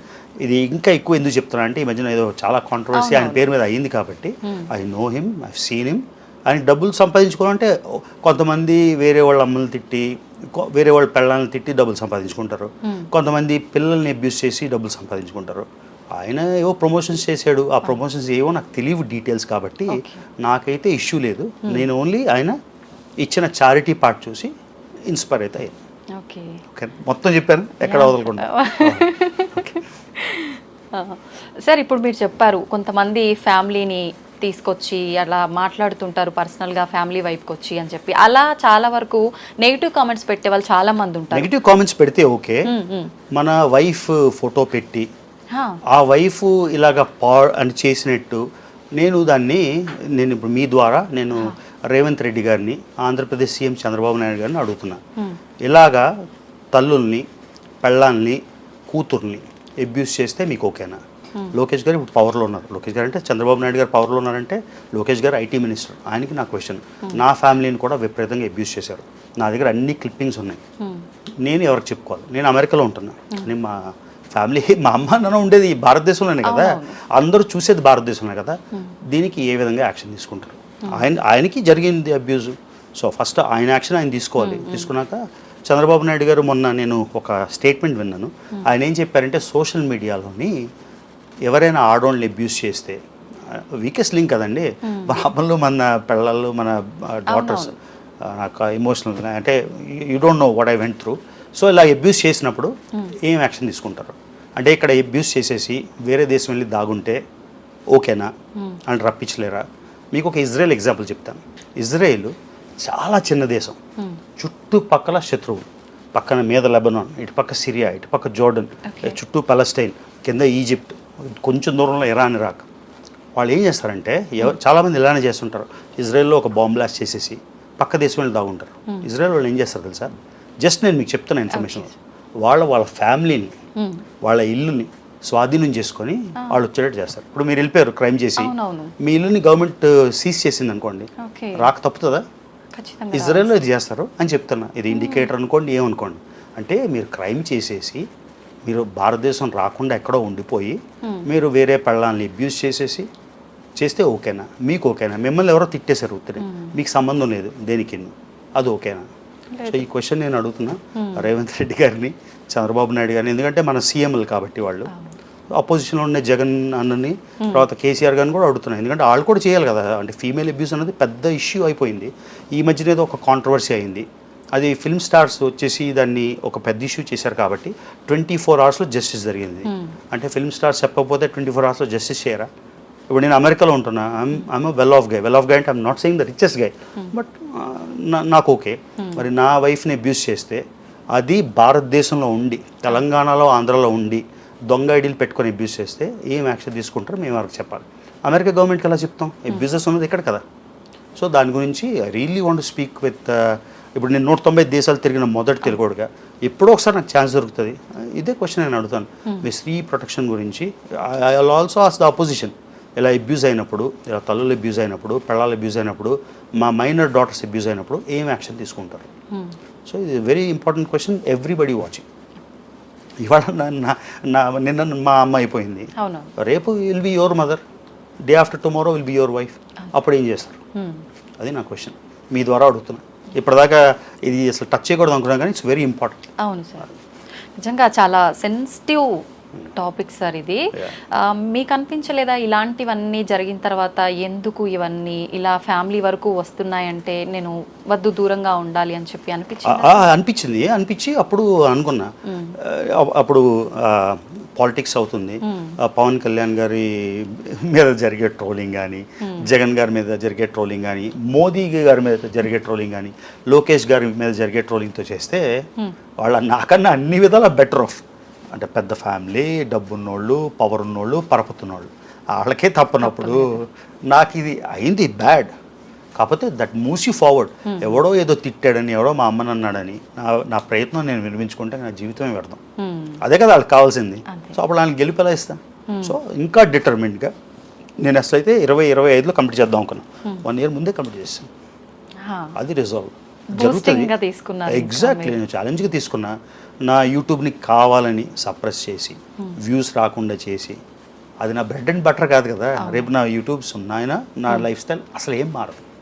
So అది కూడా నేను చెప్తున్నా, ఎవరో ట్రావెల్ చేస్తున్నారని, ఎవరికో యూట్యూబ్ వ్యూస్ వస్తున్నాయని మీరు చదువు మానేయకండి, జాబులు మానేయకండి. ఫస్ట్ చదువుకోవాలి, బాగా కెరియర్ బిల్డ్ చేయాలి. అప్పుడు యూట్యూబ్లో వ్యూస్ వచ్చినా రాకపోయినా you still the man, right? So that's my example. So last 1.5-2 years ఒక్క స్పాన్సర్షిప్ చేయకుండా, ఒక్క ప్రమోట్ చేయకుండా, ఒక్కడిని సోషల్ బెగ్గింగ్ చేయకుండా, నా డబ్బులతో నేను తిరిగితేనే ఇంత నెగటివిటీ కావాలని చేసి అబ్యూస్ చేసిన the end what did I prove question అయితే పవన్ కళ్యాణ్ గారిని కూడా అడగాలి, ఎందుకంటే వాళ్ళ అమ్మగారు కూడా అబ్యూజ్ అయింది కదా. సో ఇప్పుడు మీరు గవర్నమెంట్లో ఉన్నారు, ఇలా స్త్రీ అబ్యూజ్ అవుతుంది, మీ వాళ్ళు అబ్యూజ్ అయ్యారు, మా వాళ్ళు అబ్యూజ్ అయ్యారు, దానికి స్ట్రిక్ట్గా యాక్షన్ తీసుకొని ఒక్కళ్ళనో ఇద్దరినో ముగ్గురునో అరెస్ట్ చేసి కరెక్ట్ లీగల్ ప్రొసీడింగ్ చేస్తే మిగతా వాళ్ళందరూ కంట్రోల్ అవుతారు. ఇది నా విన్నపం, అభ్యర్థన, ఏమనుకుంటే అది రేవంత్ రెడ్డి గారికి, చంద్రబాబు నాయుడు గారికి, పవన్ కళ్యాణ్ గారికి. ఓకే సార్, మీరు వీటితో పాటు ట్రావెలింగ్ వ్లాగ్స్తో పాటు మూవీ రివ్యూస్ కూడా చేస్తుంటారు కదా, మీకు సినిమాలంటే ఆసక్త ఏంటి? సినిమాలంటే నిజంగానే ఆసక్తి. సినిమాలు ఇందాకలా ఏదో ఒక రెస్టారెంట్కి వెళ్ళాం మారేడుమిల్లి అని, అక్కడ అన్ని ఇళయరాజా పాటలు వస్తున్నాయి, అభినందన, అన్ని పాటలు లిరిక్స్ కూడా వచ్చు. సో సినిమాలు చూడాలని తప్పన, ప్లస్ ఇంకో అడ్వాంటేజ్ ఏంటంటే ఎవరికైనా ఏమైనా ఉంటుంది మన యూట్యూబ్ ఛానల్ అప్పుడు, అరే మనకు వ్యూస్ రావాలి, మనమే ఫస్ట్ చెప్పాలి అని అది కూడా కోరిక ఉంటుంది కదా. సినిమాలంటే ఇంట్రెస్ట్ ఉంది, ప్లస్ మేము అమెరికాలో ఉంటాం కాబట్టి చాలా సినిమాలు ఇక్కడికన్నా ముందు మాకు అక్కడ రిలీజ్ అవుతాయి కొన్ని గంటల ముందు. సో ఫస్ట్ రివ్యూ ఇచ్చే ఛాన్స్ ఉంటుంది, ఆ ఫస్ట్ రివ్యూ ఇచ్చే ఛాన్స్ ఉంది కాబట్టి ఆ థ్రిల్ ఉంటుంది. సో అందుకని సినిమాలు చేసి సినిమా రివ్యూలు కూడా. ఇప్పుడు ఎలా అంటే నేను ఫుల్ టైం ట్రావెలర్ కాదు, బ్యాగ్ వేసుకొని ఊరు హాప్ చేయడం కాదు, ఒక ఛానల్ ఉంది. నేను ట్రావెల్ చేయనప్పుడు కాంటెంట్ చేయాలి కదా. ఎలా అంటే మీకు తెలుసు, మీరు యూట్యూబ్ చేస్తారు, 3 నెలలు చేసి 3 నెలలు ఖాళీగా కూర్చుంటే మళ్ళీ ఛానల్ రావు. సో ఆ విధంగా హోమ్ వ్లాగ్స్ చేస్తాం. జనాలు అడుగుతారు, నువ్వు ట్రావెలర్వా హోమరా అంటే, ట్రావెలర్స్ తినరా, ట్రావెలర్స్ ఫ్యామిలీలో ఉండవా, ట్రావెలర్స్ సినిమాలు చూడరా, ఎవడో ఒకటి చెప్తాడు, బుద్ధి లేని వాళ్ళు అది ఫాలో అయ్యి ఈ క్వశ్చన్ అడుగుతారు. అంటే నువ్వు ట్రావెలర్ కదా, సినిమా రివ్యూ ఎందుకు చేస్తున్నావు అని. మరి నువ్వు స్టూడెంట్ కదా, నువ్వెందుకు సినిమా చూస్తున్నావు, అంతే కదా.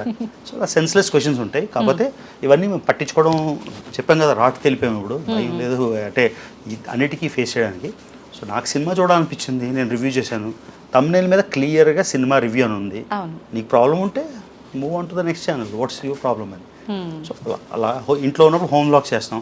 ఎందుకంటే ఒక ట్రావెలర్ అన్నోడికి ఒక లైఫ్ ఉంటుంది, వాడికి ఒక కుకింగ్ ప్యాషన్ ఉంటుంది, ఒక తినే ప్యాషన్ ఉంటుంది, సినిమా చూసే ప్యాషన్ ఉంటుంది, ఇంట్లో ఉండి రిలాక్స్ అయ్యే ప్యాషన్ కూడా ఉంటుంది కదా. సో అందరూ అడ్మిరేషన్, ఎందుకంటే ఇప్పుడు ఆర్డినరీ ఫ్యామిలీలో పుట్టి ఒక సెట్ ఆఫ్ లైఫ్ అనుభవించి ఇంత తిరిగినప్పుడు వాళ్ళు మన ఓన్ చేసుకుంటారు చూసేవాళ్ళు.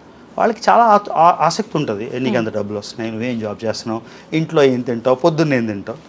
So it's all like a larger family. అందుకని సినిమా రివ్యూలు, హోమ్ వ్లాగ్స్, ట్రావెల్ చేయనప్పుడు.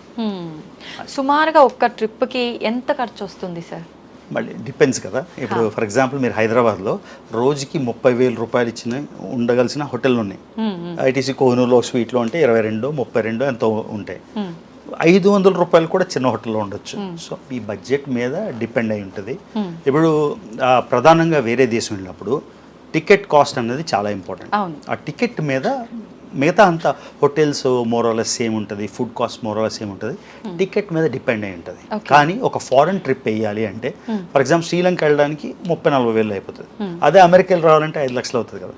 సో అలాగా చెప్పలేను ఒక ఇష్యూ. కానీ ఓవరాల్గా యావరేజ్గా 195 దేశాలు వేసుకుంటే కనీసం ఒక ఫ్యామిలీ వెళ్ళాలన్నా, బాగా ట్రావెల్ చేయాలన్నా, ఒక ట్రిప్కి మీరు 2 లక్షలు వేసుకున్నా యావరేజ్ చెప్తున్నా, 195 టైమ్స్ 2 లక్షలు ఎంత అవుతుంది లెక్కల్లో వీక్ సార్?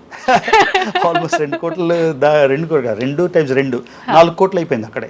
ఇది సింపుల్గా వెళ్ళి రావాలంటే.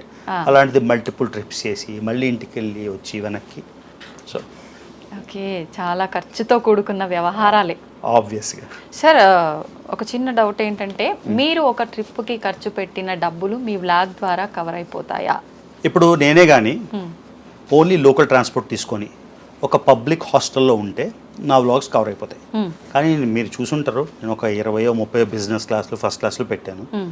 నా ట్రావెల్కి అయితే ఖర్చు రాదు. ఓకే, కొంత కవర్ అవుతుంది డెఫినెట్గా. ఫర్ ఎగ్జాంపుల్ నేను ఒక ట్రిప్ వెళ్ళాను, ఏదో ఎమిరేట్స్ డబుల్ డెక్కర్ బస్సులో స్నానం అని చేశాను. ఆ టికెట్ నాకు ఇంచుమించుగా $6,000 అయినట్టు గుర్తు. మొత్తం ఆ 3 వీడియోల నుంచి అవన్నీ మిలియన్స్ వెళ్ళాయి కాబట్టి $3,000 వచ్చింది. స్టిల్ 3,000 ఖర్చు అయింది కదా. అదే నాకు ఆ 3,000లోని నేను ఆర్డినరీగా వెళ్ళుంటే చాలా డబ్బులు మిగిలేవి. కానీ యూట్యూబ్ నా ఉద్యోగం కాదు, నాకు డబ్బులు సంపాదించే మాధ్యమం కాదు కాబట్టి డజంట్ మ్యాటర్. నేను ఆల్రెడీ చేస్తుంది ఈ విధంగా చేస్తాను. అంటే నేను ఫస్ట్ ఆఫ్ ఆల్ నేను సొసైటీ కోసం, జనం కోసం చేస్తానంటే అది కూడా అబద్ధం. నేను అందరికీ తెలియాలనే కదా మొదలెట్టింది యూట్యూబ్. ఇంత తిరిగానే ఎవరికి తెలియదు ఏంటి అని ఆబ్వియస్గా. సో ఫస్ట్ ఆఫ్ ఆల్ చేసేది మన గురించే, తర్వాత వేరే వాళ్ళ గురించి. తర్వాత అనిపిస్తుంది ఇంత తిరిగాం కదా, చాలా మందికి ఈ ఆపర్చునిటీ రాదు. ఫర్ ఎగ్జాంపుల్ నేను కామాఖ్య వెళ్ళాను 2 సార్లు. నాకు ఎన్ని మెసేజ్లు వచ్చాయో మీరే చూడండి. అంత సప్రెషన్లోని అంత బ్యాడ్ టైంలో కూడా 5 లక్షలు వ్యూస్ వచ్చేదానికి. నాకు రోజు ఇప్పటికీ మెసేజ్లు వస్తాయి, అన్న ప్లీజ్ ఆ పండిత్ నెంబర్ ఇవ్వండి అని. సో నాకు ఎంతోమంది పెద్దవాళ్ళు కూడా చెప్తారు, బాబు జీవితంలో దర్శనం చేసుకోవాలని అనుకున్నా, నీ ద్వారా అయింది అని. సో ఆ విధంగా మనకి ఒకటి మన కోసం చేస్తున్నాం, మనం పాపులర్ అవ్వాలని, మనకు వ్యూస్ రావాలి అని, డబ్బులు వచ్చినా రాకపోయినా. రెండోది it's helping somebody else as well కదా. ఓన్లీ ప్రజల కోసం చేస్తానంటే అది అబద్ధం కాదు కదా. So being very honest. మీ ఏంటో మీ ఇంటర్వ్యూలు అన్ని నిజాలు వచ్చేస్తాయి. మాకు కావాల్సింది కూడా ఓకే సార్. చాలా మంది అసలు నెగిటివ్ కామెంట్సే కాదు, అసలు ఏ కామెంట్ కూడా ఓపెన్ చేసి చూడరు. వ్లాగ్స్ చేస్తున్నామా పెడుతున్నామా అంతవరకు. మీరు అలా కామెంట్స్ ఓపెన్ చేసి చదివే అలవాటు ఉందా మీకు? చదువుతాను, డెఫినెట్గా తెలియాలి. అన్ని చూస్తారా? చాలా ఎక్కువగా వస్తుంటాయి కదా. అంటే ఇప్పుడు చూడండి, నేను ఎప్పుడు తిరుగుతుంటా. ఇప్పుడు ఫర్ ఎగ్జాంపుల్ ఊబర్లో వచ్చాను, ట్రాఫిక్ స్టక్ అయిపోయినాయి 50 నిమిషాలు. ఏం చేయమంటారు? ఆబ్వియస్గా మనం వెళ్ళి కామెంట్స్ చూస్తాం కదా. మనది ఏదో పక్కన 2-3 ఫోన్లు ఉన్నాయి, ఓ దానిలో న్యూస్ ఏమవుతుందో చూస్తాం, ఓ దానిలో ఏం చేయాలో చూస్తాం, ఓ దానిలో కామెంట్స్. జస్ట్ అలా స్క్రోల్ చేసేయచ్చు కదా. నేను చాలా వాటికైతే రిప్లైలు కూడా ఇస్తామన్నమాట. నెగిటివ్ వచ్చిన రిప్లై ఇస్తా, పాజిటివ్ వచ్చిన రిప్లై ఇస్తా. Okay sir. చాలా మంది ఇట్లా వ్లాగ్స్ చేసేవాళ్ళు ఎక్కడికైనా వెళ్ళినప్పుడు మన దేశం నుంచి అక్కడ వెళ్ళి సెటిల్ అయిన వాళ్ళు, మన ప్రాంతం నుంచి వచ్చిన వాళ్ళు అని అంటే వాళ్ళని కలవాలని, మాట్లాడాలని ఇలా చాలా మంది మెసేజ్ చేస్తూ ఉంటారు. అలా మీకు మెసేజ్ చేసిన వాళ్ళు, కలిసిన వాళ్ళు ఉన్నారా? చాలా మెసేజ్లు వస్తుంటాయి, కాకపోతే అర్థం చేసుకోవాలి, నాట్ ఈజీ కదా కలవడానికి. ఎక్కడో చాలా మంది అంటారు, నా ప్లాన్ చేసి నిన్న ఎవరో మెసేజ్ పంపించారు, హైదరాబాద్ వస్తే మా ఇంటికి బ్రేక్ఫాస్ట్ రండి అని. నాకు ఇంటర్వ్యూలు చేయడానికే టైం దొరకట్లేదు, బ్రేక్ఫాస్ట్ కుదరదు కదా. అలా అందరికీ కుదరపోయినా బెస్ట్ కొంతమంది ఫ్రెండ్స్ అయితే ఎప్పుడో మా రిలేటివ్స్, మా పిన్ని వాళ్ళ పిల్లలు, ఆయన ఒక కొత్త హాస్పిటల్ 4 అంతస్తులు కట్టాడు, అక్కడ వెళ్ళడానికి నాకు టైం దొరకలేదు. ఇప్పటిదాకా చూడలేదు, చెప్పాను ఏదో రోజు వచ్చి చూస్తాను. ఆ హాస్పిటల్ ప్రమోషన్ అయిపోతుంది, మా పేరు మర్చిపోయాను. ఐరిస్ హాస్పిటల్ అని అత్తాపూర్లో. మా తమ్ముడి వైఫ్, తమ్ముడు అంటే మా పిన్ని కొడుకు, తను ఆప్థమాలజిస్ట్ మాట, ఐ డాక్టర్. ఐరిస్ అని ఒక పెద్ద హాస్పిటల్ కట్టాడు, అక్కడికి వెళ్ళి చూడడానికే నాకు టైం లేదు. అర్థం చేసుకోండి. కానీ వెళ్తా డెఫినెట్గా వెళ్ళి ఈ ట్రిప్లో. అంటే అలా ప్లాన్ చేసి కలవడం కుదరలేదు, బట్ మీరు ట్రావెలింగ్ చేసే టైంలో మన భారతీయులు కానీ మీకు తెలిసి మిమ్మల్ని గుర్తుపట్టిన వాళ్ళు మాట్లాడిన సందర్భాలు అందులోంచి మీకు గుర్తుండిపోయాయి? ప్రతి దేశంలోని ఎవరో ఒకరు మాట్లాడతారండి, చెప్తే ఇదేదో అతి డ్రామాలా ఉంటుంది. కానీ ఇప్పటిదాకా నేను ఏదైనా దేశం వెళ్ళి ఎవరో ఒకళ్ళు గుర్తించుకున్నా వెనక్కి రాలే. తెలుగు వాళ్ళు ఇప్పుడు మీకు తెలుసు కదా, ఎక్కడ చూసినా తెలుగు. ఏదో మలయాళీస్ అనేవారు. ఇప్పుడు అమెరికా వెళ్తే కొన్నిసార్లు నాకు అర్థం కాదు, నేను అమెరికాలో ఉన్నానా ఆంధ్రప్రదేశ్లో ఉన్నానా అని. ఎటు చూసినా తెలుగు వాళ్ళే కనిపిస్తారు. ఏదైనా ఈవెంట్ అయితే 10,000 మంది వస్తారు. సో అంతమంది ఉన్నారు కాబట్టి ఏ ఊరు వెళ్ళినా, ఎయిర్పోర్ట్కి వెళ్ళినా, ఎక్కడికి వెళ్ళినా మా ఆవిడకి చెప్తుంటాను, నువ్వు ఇలా పొద్దున్న లేచి ఇలా వాక్ చేసేస్తుంటావు. నాకు ఎవరో చెప్తారో, మీ ఆవిడ ఏంటి అలా వెళ్ళిపోతుంది రోడ్డు మీద అంటారు.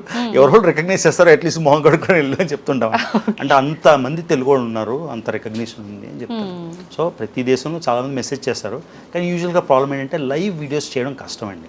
ఇప్పుడు మీరు వెళ్ళి ఒక దేశంలో 3 నెలలు అనుకోండి, ఓకే. అలాగా ఫాస్ట్ పేస్ తిరుగుతున్నప్పుడు ఆల్వేస్ కొంచెం వెనక్కి పడి ఉంటాయి వీడియోలు. సో లైవ్ వీడియోస్ పెట్టను. నేను వెళ్ళి కువైట్లో వీడియో పెడితే, అన్నా నేను కువైట్లో ఉన్నాను కలు అని, కాకపోతే ఆ ట్రిప్ 1 వీక్ బ్యాక్ అయిపోయి ఉంటుంది.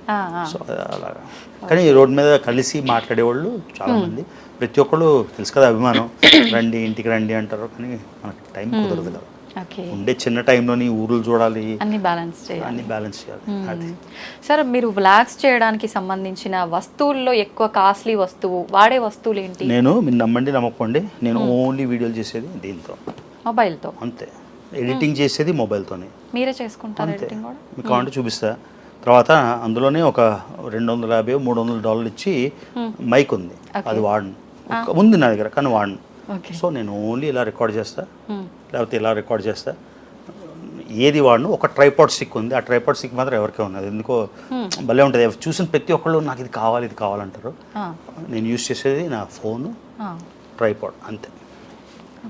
దీని మీద ఫిల్మ్ మేకర్ ప్రో అనే ఒక ఎడిటింగ్ యాప్ ఉంది. ఎడిటింగ్ ఇందులోనే, రికార్డింగ్ ఇందులోనే. ఏది ఎన్హాన్స్ చేయను, ఏది ఎడిట్ చేయడం అంటే క్లిప్పులు కలపడం, డిలీట్ చేయడం కాకుండా కలరింగ్, సాచురేషన్ అవి ఏవి చేయను. న్యాచురల్గా దీంతో చేసి దీంతో రికార్డ్ చేస్తాను. అన్ని దేశాలు చేసింది దీంతో. అంటే ఈ ఫోన్తో కాదు, iPhone 11 లేటెస్ట్ అయితే 11, ఏది కొత్తది అయితే అది. ఇప్పుడు 16 రాగానే ఫస్ట్ ఆర్డర్ నేను ఇచ్చుకుంటా, మార్చేసుకుంటా. 16 ఇక్కడ నుంచి డైరెక్ట్ ట్రాన్స్ఫర్ చేసుకుంటా, అంతే. ఓన్లీ ఇది ఒక్కటే వాడతాను, ఇంకేది వాడను. నా దగ్గర డ్రోన్ ఉంది, పెద్ద కెమెరా ఉంది, కావాలంటే కొనుక్కునే కెపాసిటీ ఉంది. అందులోనే రోడ్ మైక్ ఉంది, వాడిని.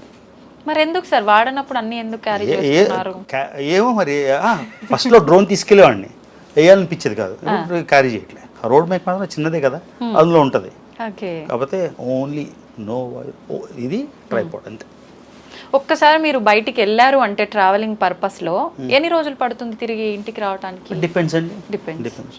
ఇప్పుడు నేను హైదరాబాద్ వచ్చి ఒక రోజు ఉన్న ఇన్స్టెన్సెస్ ఉన్నాయి, ఇప్పుడు 4 రోజులు ఉన్న ఇన్స్టెన్సెస్ ఉన్నాయి, కావాలంటే 4 రోజులు కూడా ఉండొచ్చు కదా. సో అలా ఒక స్పెసిఫిక్ టైం ఏం లేదండి. కొన్ని దేశాలు వెళ్ళినప్పుడు రౌండ్ ట్రిప్ టికెట్ చూపించాలి, మనం ఎంటర్ అయినప్పుడు నువ్వు రిటర్న్ ఎప్పుడు వెళ్తున్నావు చూపించాలి. అలాంటప్పుడు కూడా నేను ఒక ఫేక్ టికెట్ కొని, డమ్మీ టికెట్ అంటే టికెట్ కొనేసి దానికి ఎంతో టైం ఉంటుంది, 24 గంటలు క్యాన్సిల్ చేయొచ్చు. ఆ ఇమిగ్రేషన్ చూపించేసి క్యాన్సిల్ చేసి తర్వాత వేరేగా వచ్చిన విషయాలు కూడా ఉన్నాయి.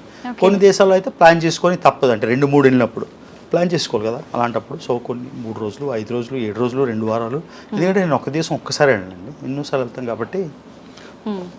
చెప్పాం కదా మళ్ళీ, మనం ఇది ఒక్కటే కాదు మన జీవితం, ఫ్యామిలీ ఉంది, జాబ్ ఉంది, కెరీర్ ఉంది, మంచి లైఫ్ స్టైల్ కూడా కావాలి కదా. At the end of the day అన్నీ ట్రావెల్ చేసి వచ్చి, నేను చాలామంది ట్రావెలర్స్ కలుస్తుంటాను. ఒక మన తుర్క్మెనిస్తాన్ వెళ్ళినప్పుడు ఒక German ట్రావెలర్ని కలిసాను.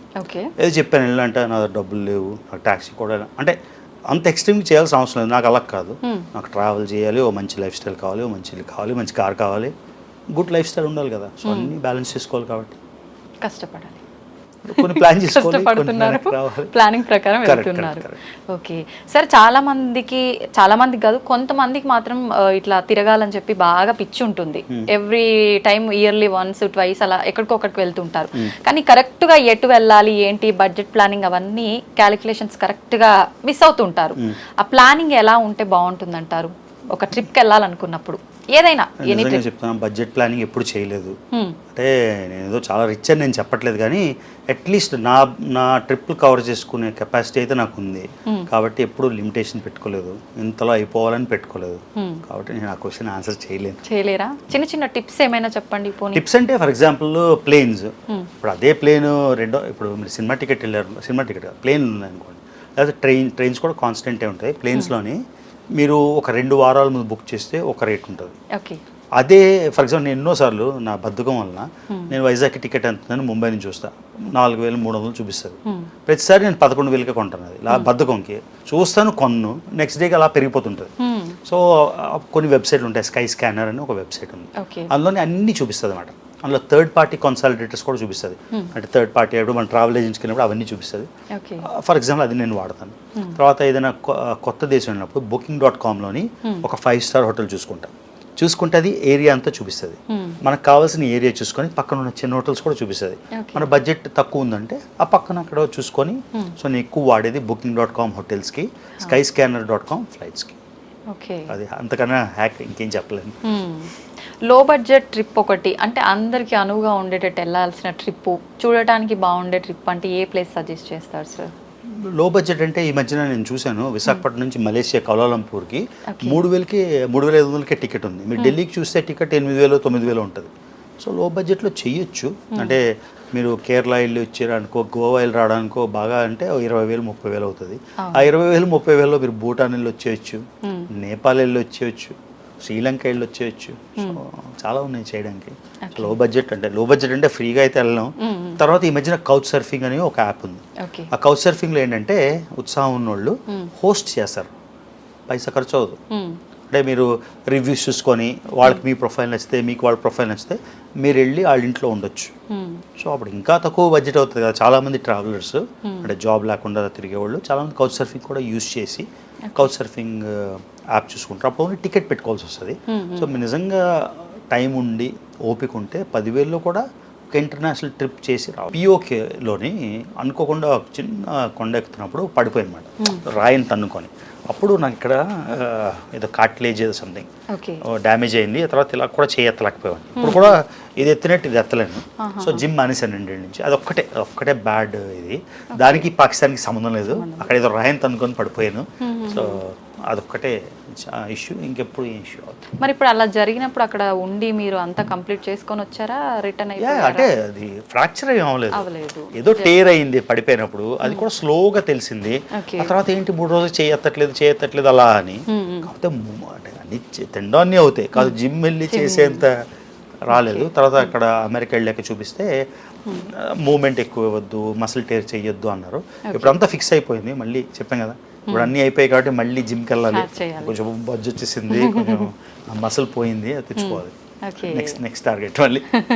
Okay sir, Russia Ukraine war జరిగింది కదా, దానికి ముందుకి తర్వాతకి మధ్య డిఫరెన్స్ ఏంటి సార్, మీకు ఏమనిపించింది? రష్యా యుక్రెయిన్ వార్ జరగడం వల్ల రష్యాకి చాలా, అంటే యుక్రెయిన్లో ఇన్ఫ్రాస్ట్రక్చర్ పోయింది, మనుషులు చనిపోయారు, మొత్తం దాన్ని ప్లండర్ చేశారు, బాంబ్ చేశారు. రష్యాకి చాలా శాంక్షన్స్ అయిపోయాయి. మీరు రష్యాలో క్రెడిట్ కార్డ్ వాడలేరు, రష్యాకి డబ్బులు పంపించలేరు. సో ఇద్దరికి ఎప్పుడైనా సరే యుద్ధంలో మనం అనుకుంటాం, అరే ఆ నాశనం చేస్తాం మనం గెలిచామని. ఎప్పుడైనా సరే యుద్ధంలో అట్ ద ఎండ్ ఇద్దరు పోయేవాళ్ళే, ఎవరికి మంచి జరగదు. ఇది మాత్రం నిజం. మీరు ఎక్కడి నుంచి చూసుకున్నా కూడా మనం అనుకుంటాం టెంపరీ విక్టరీ, నాశనం చేస్తాం మనం విన్ అయిపోయామని. లాంగ్ రన్లో మనం విన్ అవ్వమాట. అంటే మనకు ఛాన్స్ వచ్చినప్పుడు మనం ఇంకోటి నిలిపేస్తాం, వాళ్ళకి ఛాన్స్ వచ్చినప్పుడు మనం నిలిపేస్తారు కదా. సో యుక్రెయిన్ వార్ వలన ఓవరాల్గా గ్లోబల్ క్రైసిస్ అయింది. రష్యా ఆయిల్ పెరగడం కానీ, యుక్రెయిన్ వల్ల యూరోప్లో చాలా ధరలు పెరగడం కానీ, ఇన్ఫ్లేషన్ కానీ, ప్రాణ నష్టం కానీ చాలా జరిగాయి. కాకపోతే నేను యుక్రెయిన్ కానీ రష్యా కానీ, యుక్రెయిన్ రష్యా వార్ అయ్యాక వెళ్ళలేదు. ఇంతకుముందు రష్యా వెళ్ళాను, అమేజింగ్ ఎక్స్పీరియన్స్. యుక్రెయిన్ వెళ్ళాను, అది అమేజింగ్ ఎక్స్పీరియన్స్. ఎవరు చెడ్డోళ్ళు అంటే ఏం చెప్తాను, అంతే. ఇందాక మీకు ఇజ్రాయెల్ పలస్తీన్ ఎవరు చెడ్డోళ్ళు అంటే, యుక్రెయిన్లో నాకు అద్భుతమైన ఫ్రెండ్స్ ఉన్నారు, రష్యాలో అద్భుతమైన ఫ్రెండ్స్ ఉన్నారు. వాళ్ళు ప్రాణం పెడతారు, వీళ్ళు ప్రాణం పెడతారు. ఎవరు చెడ్డోళ్ళు? I don't know the answer. So yeah, గ్లోబల్గా చాలా జరిగాయి, కానీ ఎన్నో క్రైసిస్లు జరుగుతుంటాయి. వరల్డ్ ఏమో ఇలా ఊగుతుంది. ఇప్పుడు కరోనా అయింది, బయటికి వెళ్ళలేదు మనం, మొత్తం ట్రావెల్ ఇండస్ట్రీ పోయింది, ఎంతోమంది బిజినెస్లు దివాలా పట్టేసాయి. కానీ ఇవాళ మళ్ళీ ఇట్స్ బ్యాక్ టు నార్మల్ కదా, సో రీసెట్ అయిపోతుంది అలా. So yeah, Ukraine Russia war వల్ల చాలా ప్రాబ్లమ్స్ వచ్చాయి. ఎస్పెషల్లీ ఆ ఏరియాస్లో ఉన్న వాళ్ళు, చుట్టుపక్కల ఉన్న వాళ్ళకి చాలా ఎఫెక్ట్ అయింది. బట్ ఏది జరిగినా మళ్ళీ రీసెట్ అయిపోతుంది కదా క్లాక్. ఇప్పటి వరకు మొత్తం ఈ ట్రావెల్స్ పైన, తిరగటం పైన ఖర్చు పెట్టిన మనీ ఎంత సార్? ఇంతకుముందు ఎప్పుడు చెప్పదలుచుకోలేదు కానీ చెప్తున్నా, ఇప్పుడు ఇంచుమించుగా నాకు 25 కోట్లు ఖర్చు అయింది. 25 కోట్లు. ఎందుకు అంత ఖర్చు అయిందంటే, మళ్ళీ చెప్తున్నా, ఒక బ్యాక్ ప్యాక్ వేసుకొని హాస్టల్లో ఉండి, కౌచ్ సర్ఫింగ్లో ఉండి, మళ్ళీ భారతదేశం రాకుండా, మళ్ళీ అమెరికా రాకుండా అలా తిరిగితే డబ్బులు ఖర్చు ఎక్కువ అవ్వవు. కానీ నా విషయంలోని మళ్ళీ ఉద్యోగం కోసం వెనక్కి రావాలి. అండ్ అమెరికా ఒక సైడ్ ఉంది, ఎక్కడికి వెళ్ళాలన్నా ఒక టికెట్ ఎంత తక్కువలో చూసుకున్నా ఒక $1000 ఒక సైడ్, లేదా $700 ఒక సైడ్. రౌండ్ ట్రిప్ 2000 అంటే 1,60,000 ఓన్లీ టికెట్కి. మళ్ళీ అక్కడ ఖర్చులు, అక్కడ ప్లానింగ్. ఇప్పుడు అందరూ అంటారు నీకు అమెరికా పాస్పోర్ట్ ఉంది నీకేమని. అమెరికా పాస్పోర్ట్ ఉండడం వల్ల నాకు 10 రెట్లు ఎక్కువ ఖర్చు అవుతుంది. ఎలా అంటే మీకు ఎగ్జాంపుల్ చెప్తాను. మీరు ఇరాన్ వెళ్ళాలి, ఇరాన్లోని చీపెస్ట్ ట్రావెల్ అంటే మీరు ఇక్కడ $500 వచ్చింది, అక్కడ $100 వస్తుంది. ఎగ్జాంపుల్ చెప్తున్నా. కానీ నేను అమెరికా పాస్పోర్ట్ ఉంది కాబట్టి వాళ్ళు చెప్పిన హోటల్లోనే ఉండాలి, నాకు ఒక ఎస్కాట్ ఉండాలి, ఆ ఎస్కాట్ కూడా నేను హోటల్ పే చేయాలి. సో మీరు ఇరాన్ వెళ్తే మీకు 5,000 ఖర్చు అయితే నాకు 50,000 ఖర్చు అవుతుంది. సో అమెరికా పాస్పోర్ట్ ఉండడం వల్ల కొన్ని డిసడ్వాంటేజ్. అర్థమైందా మీకు? ఇప్పుడు ఇంకే ఊరు, ఇరాన్ ఎగ్జాంపుల్ చెప్తాను. ఈ ఎస్కాటెడ్ టూరే ఉండాలి, నా మట్టుకు నేను ఎవరింట్లో ఉండలేను, కౌచ్ సర్ఫింగ్ చేయలేను. అర్థమైందా? చూస్తే హోటల్ మనం వెబ్సైట్ చూస్తే చాలా చీప్. అలానే లిబియా వెళ్ళాం, లిబియా వెళ్తే టికెట్లు $50 ఉంటాయి, ప్లేన్ టికెట్స్. దీంట్లో $50 ఉంటాయంటే అది ఓన్లీ లోకల్స్. అలాగా కొన్ని విషయాలు ఉంటాయి. ఫర్ ఎగ్జాంపుల్ భారతీయ పాస్పోర్ట్తో ఒక వీసా అప్లై చేయాలనుకున్నాం ఇరాన్కే, ఫర్ ఎగ్జాంపుల్ మీరు $20 $30 కట్టాలి, నేను $250 కట్టాలి. అంటే అమెరికా రిచ్ దేశం కదా. అలాగా కొన్ని విధాల బ్యాడ్, కొన్ని విధాల గుడ్. సో మనం ఓన్లీ గుడ్నే చూస్తాం, అన్ని విధాలుగా చూస్తే బ్యాలెన్స్ అయిపోతాం. సో కొన్ని దేశాల్లో నేను పెట్టిన ఖర్చు ఫోర్స్ఫుల్లీ 10 times ఉంటుంది. ఎందుకంటే ఇరాన్ ఎగ్జాంపుల్ చెప్పాను కదా, నా ప్యాకేజ్ టూర్ వేశారు, దానికి $2,000. అంటే నా టికెట్లు కాకుండా, వీసాలు కాకుండా $2,000 ఇచ్చాను. ఎందుకంటే ఆ గైడ్కి హోటల్ నేను ఇవ్వాలి, ఆ గైడ్కి ఫుడ్ నేను ఇవ్వాలి, అన్నీ ప్లస్ వాళ్ళు చెప్పిన హోటల్లోనే ఉండాలి, నేను ఎక్కడపడితే అక్కడ ఉండవాలి.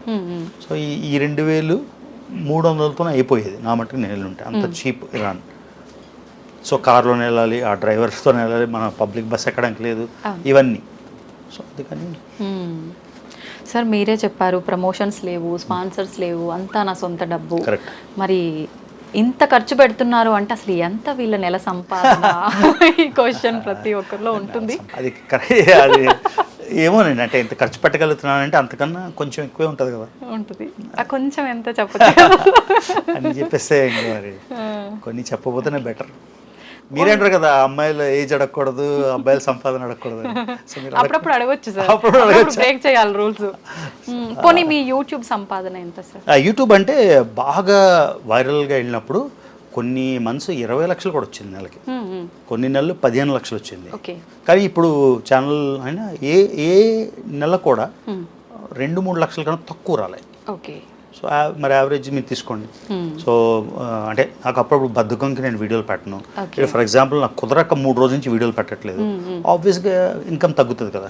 సో వీడియోలు పెడితే ఎంత లేదన్నా ఎప్పుడు 2 lakhsకి తక్కువ వచ్చినట్టు నాకు గుర్తుంది. అంటే ఇండియా డబ్బుల్లో 2500 అంటే 2 లక్షలకి తక్కువ వచ్చినట్టు నాకు గుర్తులేదు. ప్రాబ్లీ లోయెస్ట్ 2.5 లక్షలు ఎంత వచ్చి ఉంటుంది. కానీ ఒక పీక్ టైంలో 20 లక్షలు వచ్చిన టైం ఉంది, 25 లక్షల టైం వచ్చింది.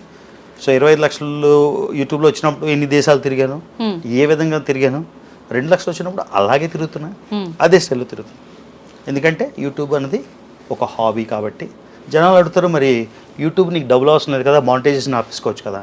అలాంటి బుద్ధి లేని క్వశ్చన్కి ఏం ఆన్సర్ చెప్తారు? మీ దగ్గర డబ్బులు ఉన్నాయి, మీకు ఎవరో మీ అమ్మగారు 50,000 రూపాయలు ఇచ్చారు, మీ డబ్బులు ఉన్నాయి కాబట్టి తీసుకోరా అది. ఈ క్వశ్చన్లు ఇలా అడుగుతారు. వీళ్ళు గొర్రెలు అనాలా ఏమన్నా మీరే చెప్పండి. నీకు డబ్బులు వద్దంటున్నావు కదా, యూట్యూబ్ మానిటైజేషన్ ఆపుకో. నీకేంట్రా ప్రాబ్లం, నాకు అర్థం కాదు. సో అలాగా. సో 20 లక్షలు వచ్చినప్పుడు, 25 లక్షలు వచ్చినప్పుడు, 2.5 లక్షలు వచ్చినప్పుడు నా ట్రావెల్లో చేంజ్ లేదు, నేను పెట్టే కాంటెంట్లో చేంజ్ లేదు, నేను ప్రయాణం చేసే విధానంలో కూడా లేదు. ఎందుకంటే ఆ డబ్బులతో నేను ట్రావెల్ చేయట్లేదు కాబట్టి. సో దాన్ని ఏదో అంటారు బోనస్ లాగా చేస్తాం, వస్తుంది, గుడ్. రాకపోతే అంటే ఒక్కసారి 20 లక్షలు వచ్చి నెక్స్ట్ 5 లక్షలు 6 లక్షలు వస్తే ఏంటి ఇంత తక్కువ వచ్చింది అనిపిస్తుంది, అనిపిస్తుంది. కానీ దానివల్ల లైఫ్ స్టైల్ అయితే ఏం మారదు కదా. మామూలుగానే ఏదో ఒక్క దేశానికి వెళ్ళాలంటేనే వీసాలు అని చెప్పి, పాస్పోర్ట్లు అని చెప్పి రకరకాల ఇష్యూస్ ఫేస్ చేస్తూ ఉంటారు, రిజెక్ట్ అవుతూ ఉంటాయి. ఇన్ని దేశాలు తిరుగుతున్నారు కదా సార్, అసలు ఎన్ని ఉండాలి, ఏంటి, దానివల్ల మీరు ఇబ్బందులు పడ్డ సిచ్యువేషన్స్ ఉన్నాయా? ఎలా ఉంటుంది ఆ ప్రాసెస్? అంటే మీరు కరెక్ట్గా ప్లానింగ్ చేసుకుంటే ప్రాబ్లం. నాకు ఒకే ఒక వీసా రిజెక్ట్ అయింది 2010లో తుర్క్మెనిస్తాన్ దేశంకి. సో తుర్క్మెనిస్తాన్ దేశం visa most difficult. North Korea visa కూడా ఈజీగానే డబ్బులు ఇచ్చి ఒక ట్రావెల్ ఏజెన్సీ ద్వారా వెళ్తే అయిపోతుంది. కానీ తుర్క్మెనిస్తాన్ ఎందుకు వీసా ఇస్తుందో, ఎందుకు రిజెక్ట్ చేస్తుందో నాకు తెలియదు. ఒకే ఒక వీసా నాకు రిజెక్ట్ అయింది, అది తుర్క్మెనిస్తాన్ 2010లో. అది 2023లో మళ్ళీ నాకు ట్రై చేయాలనిపించలేదు, రిజెక్ట్ అయిపోయింది కదా, ఎందుకు రిస్క్ అని. సో 2023లో 20 మంది ట్రావెలర్స్ని దగ్గర తెచ్చి అందరం కలిసి గ్రూప్ టూర్ లాగా అప్లై చేసాం. ఎవరైతే తీసుకొచ్చాడో ఆయనకి మళ్ళీ రిజెక్ట్ అయిపోయింది, మా అందరికి వచ్చింది. సో ఆయన చాలా విర్రవీగాడు, నాకన్నా ముందు కంప్లీట్ చేసేస్తాను దేశాలని.